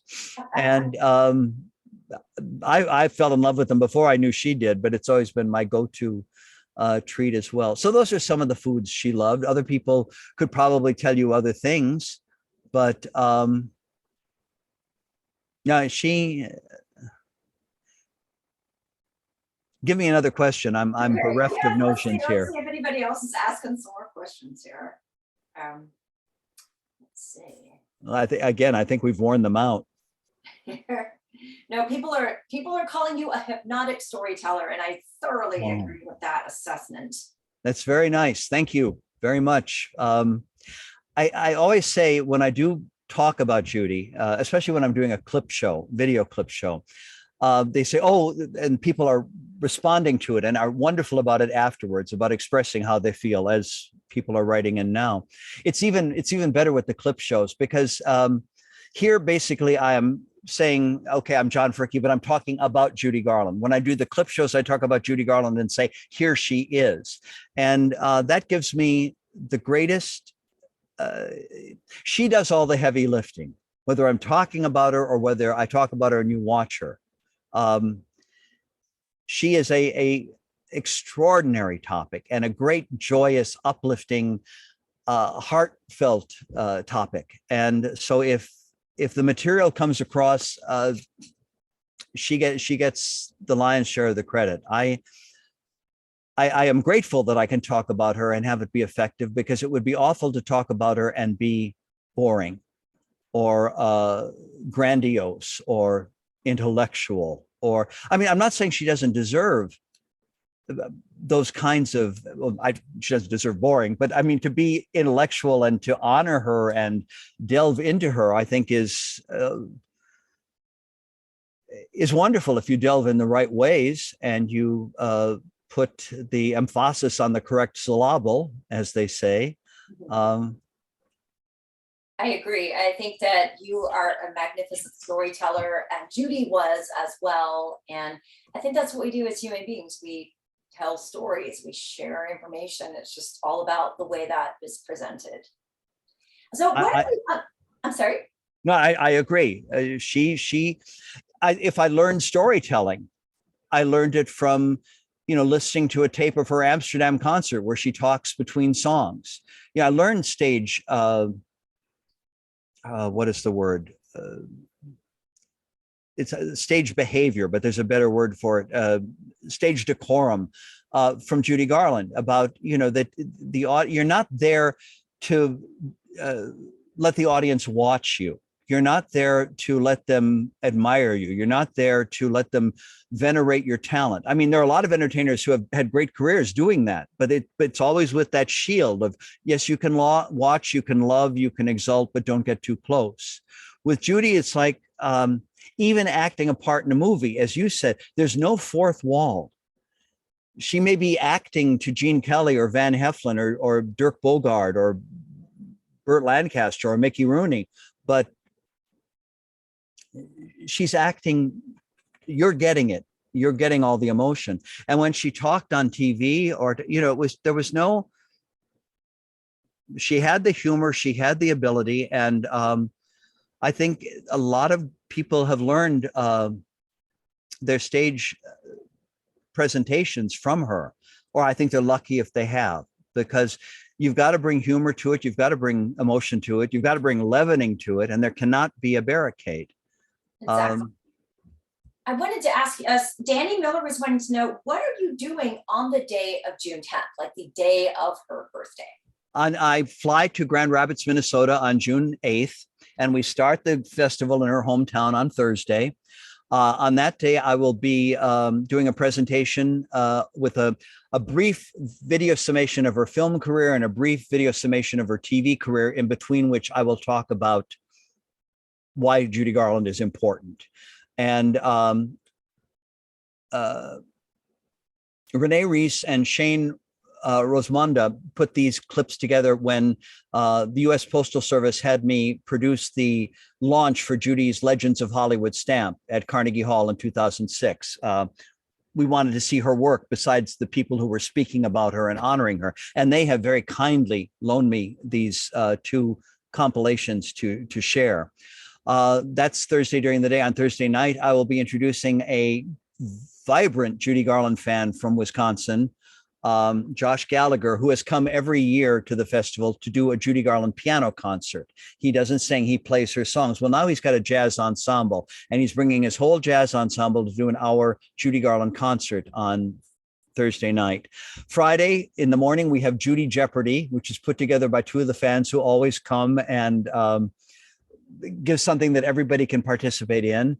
I'm doing another video program called They Remember Judy, which is video clips from all of the interviews on which I've either conducted or sat in on over the years for the documentaries. And it's all sound bites that didn't, and anecdotes that didn't make the documentaries because they were too long, or, you know, but it's Alan King, Hugh Martin, Leonard Gersh, Comden and Green, the Gum family au pair when Judy was 2 and 3, Jackie Cooper, Mort Lindsay, all these great people who talk about working with Norman Jewison. It's extraordinary arc of people. And then there's a concert that night that the Garland Birthplace is putting on itself, a singer from Minneapolis who's coming up with her 11-piece, 12-piece orchestra to do Judy Garland songs at a benefit dinner. Saturday, there are 2 more presentations that I'm doing. It doesn't stop. The people who come, and again, I've been doing the festival there for many years, but on her birthday, I'll be doing that in effect, presentations and talkbacks and answering questions and doing basically this kind of stuff. I'm just so glad you've given me so much of your time. Oh my gosh, this makes me so honored. This is like dress rehearsal. I may even wear this shirt. No, it's, you know, this is the tip of the iceberg. There's your other cliche, but there's so much to say about her and so much to share about her. And and again, the people who come to Grand Rapids. The last time we were there, we had an 11-year-old girl. I had to ask her mother if it was all right if I could use a certain word in an anecdote I was telling. Jack Klugman, The Odd Couple, was in Judy's last movie, and he has a great anecdote about her from when they made I Could Go On Singing Together. He played her manager in that. And it's Judy, the kids say, everybody says Judy was very knowledgeable. She had a great vocabulary, and she could use certain words when they were appropriate. The kids said, never in front of us. But, to make a point or to get a laugh. And the F word is in this anecdote. And I said to the mother, I said privately, do you mind if I don't have to tell? And she said, no. The mother said, we have cable. It's all right. So I apologized to the little girl. And I said, I don't want you to ever speak like this. And I want you to know that I don't speak like this as a rule. But I told the story and it brought down the house because of not only the anecdote, but the circumstances. And but all these people, again, senior citizens on down to this preteen and other teens and other people in their 20s, they want to hear, and this has happened at the Paley Center, at Lincoln Center, they want to hear every good, positive, wonderful thing you can tell them about Judy Garland. Only once in a great while do I get somebody who wants to, focus on the tragedy. And they will come up with one of the myths or one of the legends, and I will discuss it, but I will pull them up short and say, yes, this is what really happened. And this is why it really happened. Because we hear those are the things that don't get, you hear all the biographies that came out about Judy in 75, Gerald Frank, Christopher Finch, Ann Edwards, the Hugh Forden book on the Freed Unit, and so many of the books since then were written at the time when so many of the people who were responsible, at least in part, for what was wrong in Judy's life, they were still alive and still litigious. You couldn't talk about Freddie Fields and David Beagleman honestly, because in 1975, they were the biggest powers in Hollywood as international creative management, which had been creative management associates, which had been Freddie Fields associates, built on Judy Garland's comeback that they navigated in 1961 beautifully, overworking her into the ground in the process. But as Judy said, I remember when Freddie Fields associates, I remember when creative management associates was an answering service in my apartment, but then everybody signed with them. On the strength of what they had done for Judy Garland. You couldn't tell the truth about them. You couldn't tell the truth about Sid, who loved her, no question. But was he a good businessman? No. You couldn't tell the truth about some of the husbands in terms of personal lives and sexuality. One of the gentlemen who did one of the very first much anticipated books about Judy that is still regarded as groundbreaking, only got cooperation from some very key people because he agreed not to talk about Frank Gumb's bisexuality. Well, you take that away from Judy Garland's love for her father, the problems in the marriage. Why did Ethel want the girls on the road so much? What were the marital problems? And then he couldn't tell the truth about Beagleman and Fields. He couldn't tell the truth about Sid. So you hear in all of those books, Judy Garland did this and Judy Garland did that, but you're never told why. Why was she fighting back? Why was she so scared? Why didn't she have any money? Why was there no security? Why did she have to work when she wasn't well enough to work? I always say there's always more to the story. And the truth is more interesting. Exactly. It always is. I want to plug your books, by the way, John, because you have written, I have a Fricke section of my bookshelf, by the way. They're all out of print. It's very sweet of you. You don't have to do that. I know, but you can find them used. There are plenty of them out there, and they are so terrific. Thank you. Judy Garland, the world's greatest entertainer. Judy Garland, a legendary film career. Let's see. Oh, this one's heavy. Judy Garland, A Portrait in Art and Antidote. Also a wonderful book. And then the Wizard of Oz book too. So you've really put out a ton of tremendous information about Judy's life, Judy's career. And where can people find you on social media, on the internet, if they want to? I'm John Fricke on Facebook, and I'm John Fricke at AOL.com for email, AOL.com. You know me, I don't have a cell phone. I don't know how to do Zoom unless somebody does it for me. They call me Jurassic John. That is my joke, but it's true. You've done a great job with me of answering me and getting on Zoom with me. So I'm so grateful. I do have a cell phone, but it's a little $20 jobby that lives in this desk drawer most of the time. I'm charging it right now for when I go on the road next week. But my landline does not take texts or do texts. My cell phone does not take or do texts. It doesn't make movies. It doesn't cook salads. It's just anyway. She is Joe Mankiewicz, who was one of the great loves of her early years, one of the very, very great loves, and who regarded her with as such. He said she was like a creature out of the forest. You know, she was not human. She was so extraordinary. He died by the time we did the American Masters program on Judy in 2002, 2003. Susan Lacey had brought me in on that, and they were like, they could not. We had a lot of trouble getting that program. We didn't know what that program should be, and it went through 3 different production teams until 6 weeks before the air date. We still did not have a show, and I was lucky. I was there throughout because they figured I knew something and could guide them to material and had material. Anyway, bottom line is. When we did that show, Joan Mankiewicz had passed away, but we had texts of interviews he'd done about Judy. And I think he's the very last interview voice, a voiceover for Joe Mankiewicz, says, "You're never going to close the book on Judy Garland."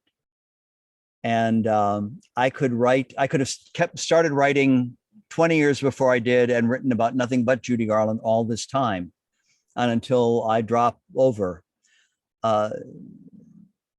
so many, I think of all the anecdotes about the concerts. The Legendary Film Career book has wonderful quotes about all of her movie work. And the other 2 have quotes about her stage and TV work, but there's so much more. I think of all of the reports that fans wrote about concerts and about going backstage. I mean, Judy Garland being gracious to me at 2:30 in the morning in the pump room of the Ambassador East Hotel when I was 16 was nothing. That was how she was. The vast, 99% of the time with fans, she was welcoming, she was approachable, she was kind. Lorna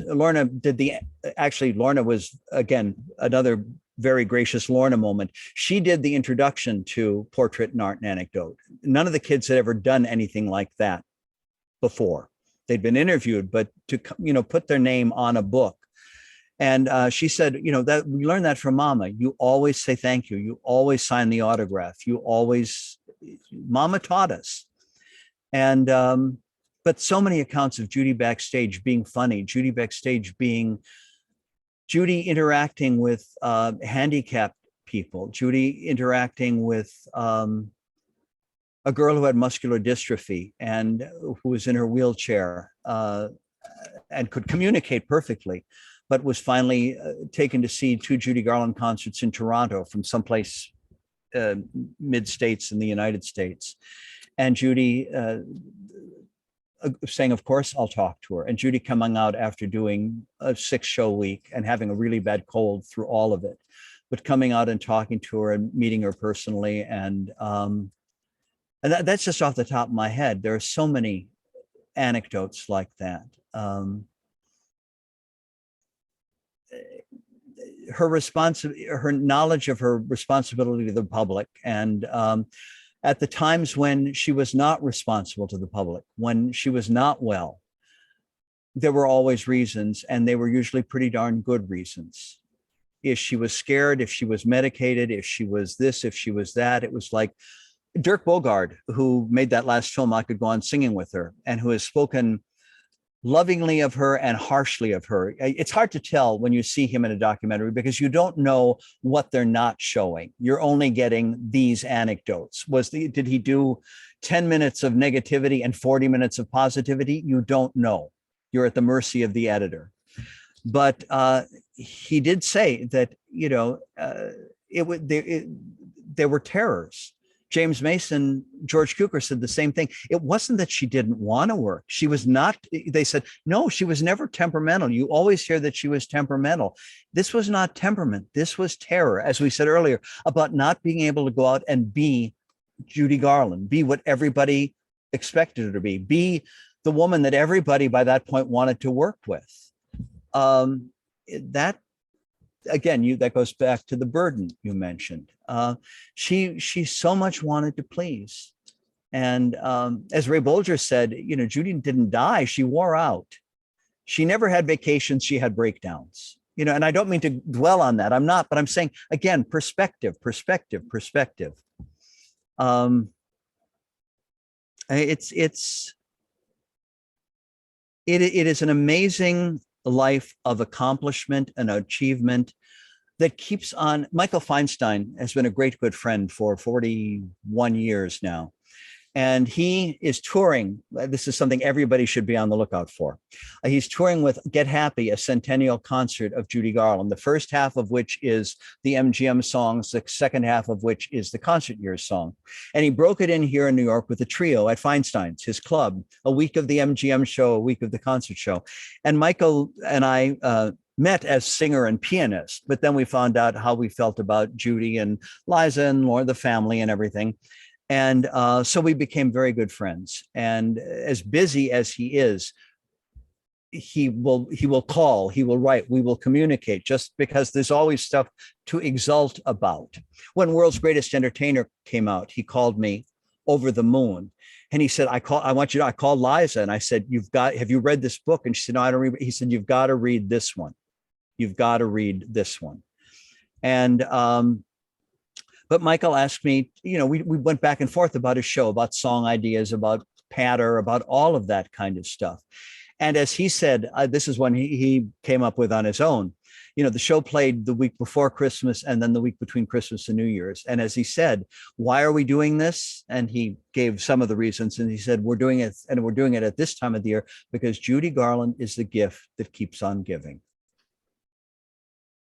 And all these things get said about her, so now I gave him, there's some familiar quotes that Michael uses some of them and he doesn't use others. So I will just throw in one or two, but he said, do you know what other people have said about Judy Garland? He said, who said this? And he said, the rest of us will be forgotten, never Judy. That was Frank Sinatra. When she sang God Spoke, that was Whoopi Goldberg. I'm throwing these out because these are in books too. They're not unique to Michael Feinstein, but and his show, but that kind of thing. And then the review quotes. There's one that I've used in books and in lectures, and I'll be using it again in the weeks ahead. But the review of her, she was doing the Carnegie Hall concert on tour. She was in Toronto for 2 nights. Critics were falling apart. The audience was falling apart. No joke, no surprise there. But one of the critics said, how do you record the fact that the walls of the O'Keefe Center seemed to shudder with what was being put forward? How do you account for the fact that this was all due to a 4'11" woman on stage by herself singing songs? And the last line was, how do you measure miracles? And then a more flippant one, that's probably my all-time favorite Judy Garland review quote. Judy Garland could sing in front of Mount Rushmore, and you'd never even notice the heads. That's a great one. I love that. Yeah. So it is all of this. It is why we're not gathering to celebrate her centennial, nor have we gathered for the last 50 years to dwell on the problems and the husbands and the hospitalizations and the prescriptions. That's not why people are interested in her, at least not the people I want to hang out with. But it's true. As I say, the story about meeting her, my second or third year in Grand Rapids, I'd done a couple presentations and I was doing one that afternoon on Judy's TV work or something like this and taking questions. And one little girl could not have been in teens yet. We were all having lunch at the hotel, regular people, and then all the festival goers. And I was having dinner with some friends from England, some new friends from England I just met. And this darling little girl came over and knelt beside my chair. And she said, somebody told me. And she was so tentative and so scared. She said, is it true that you really met Judy Garland? And I said, yeah, I saw 3 concerts and I met her after one of them. And she looked at me and it was like she was asking for eternal salvation. She said, would you please tell me what it was like? And I said, I'll tell you what, are you coming to the presentation this afternoon? And she said, oh, yeah. And I said, well, I'll take questions at the end. Why don't you ask this then? And then other people can hear it. And she's, oh, okay. And so I did the presentation and we opened it to questions, and they had filled, this was a meeting room at a hotel, and they had filled 75 seats. They brought in another 25 seats, and there were another 50 people standing in the back and sitting on the floor in front of the seats. And the little girl was sitting on the floor right in front of me the whole time. And I said, now, are there any questions? And she raised her hand. And I said, I'll get to you. And I took a couple of the other ones because I figured hers would be a good wind up, And I said, what is your question? And she said, would you please tell us second by second what happened when you met Judy Garland? And as I say, that's what they want. Jack Parr, when she did his first show, which is a great 1962 appearance, all of her 3 Parr appearances are on YouTube, but look for the one from 1962. It was the first talk show she ever did. And he introduces her and she comes out and she gets a standing ovation from the studio audience. This was not the norm on television for decades. Anyway, they sit down and he says, well, let them look at you. That's what they want to see. They want to see Judy Garland. And that was it. You just wanted to see, when I met her, when she and Sid Luft and her conductor, Bobby Cole, had booth 1 in the pump room where they put the celebrities. It was a little bit elevated, it was a little bit spotlit, but that's where the celebrities sat. And we, 3 friends of mine, Garland fans who had from Illinois and Iowa and Indiana, we all met. They were all in their 20s in Wisconsin, but we all were there at a table. We got the table right across from her booth. And again, when I got up and went over to talk to her, what I couldn't believe is that there was somebody who looked like that. There really was that person. And I had just seen her on the stage, only 5-6 feet away when we were at the edge of the staircase leading up, maybe not even that far. But to see it as a living, breathing human being. And you always hear, I always remember, people saying, oh, her eyes are so brown, so dark brown. They were so dark brown, they were almost black. I could not believe that, and huge. We'd seen her in the lobby when she came in after the show with Lauren and Joey. She was waiting for the elevator.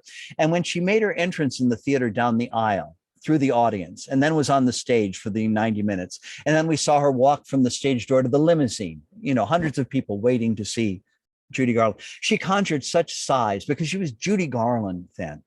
When I saw her in the lobby of the hotel, that was the first time I realized just how tiny 4'11" is. Even in the 5-inch heels, she looked like a perfectly scaled down miniature Dresden doll person with the legs that didn't quit. As a critic wrote of Judy during the concert years, Sid Charisse should have legs like that. Marlene Dietrich should have legs like that. But again, all of this is good. Well, that's what the people want to hear. Let's see if we have any more questions, and then we will wrap up. I think anybody who has made it through this whole thing, thank you very, very, very much.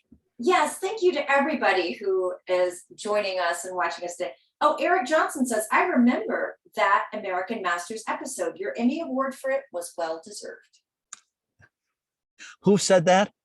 That's Eric Johnson, one of our viewers. Well, thank you, Eric Johnson. I mean, if my sister would be watching, but again, she's heard this and heard this and heard this. She'd be the one I'd expect, to call in the credits. But thank you, Eric, very, very much. We got that documentary won us an Emmy, and the A&E 2-hour biography or 90-minute documentary that won the Emmy for us too. I like the American Masters because truly Judy was a master of her craft. Absolutely. And the great performances, PBS show was Emmy nominated. So again, you put her out there in the right way and she gets rediscovered over and over and over. People say, is she going to endure? And it's like, you have to ask. She's gone for 53 years and we are doing all of this year. And the kids still fall in love and want to see and hear. And Wizard of Oz is the passport. No question, they get interested, but TCM helps enormously. Hollywood Forever, a Judy Garland pavilion, honoring her, that great quote the last line of her favorite song on the facing of her crypt.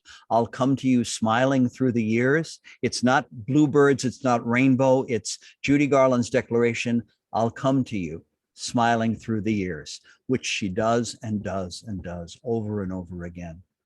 Well, I think that is a great way to wrap up this episode. So, John, I'm just so excited and grateful that you said yes to me, that you have trusted me, that we've had multiple conversations all week. This has just been like glorious. And thank you so much for joining Hollywood Kitchen today.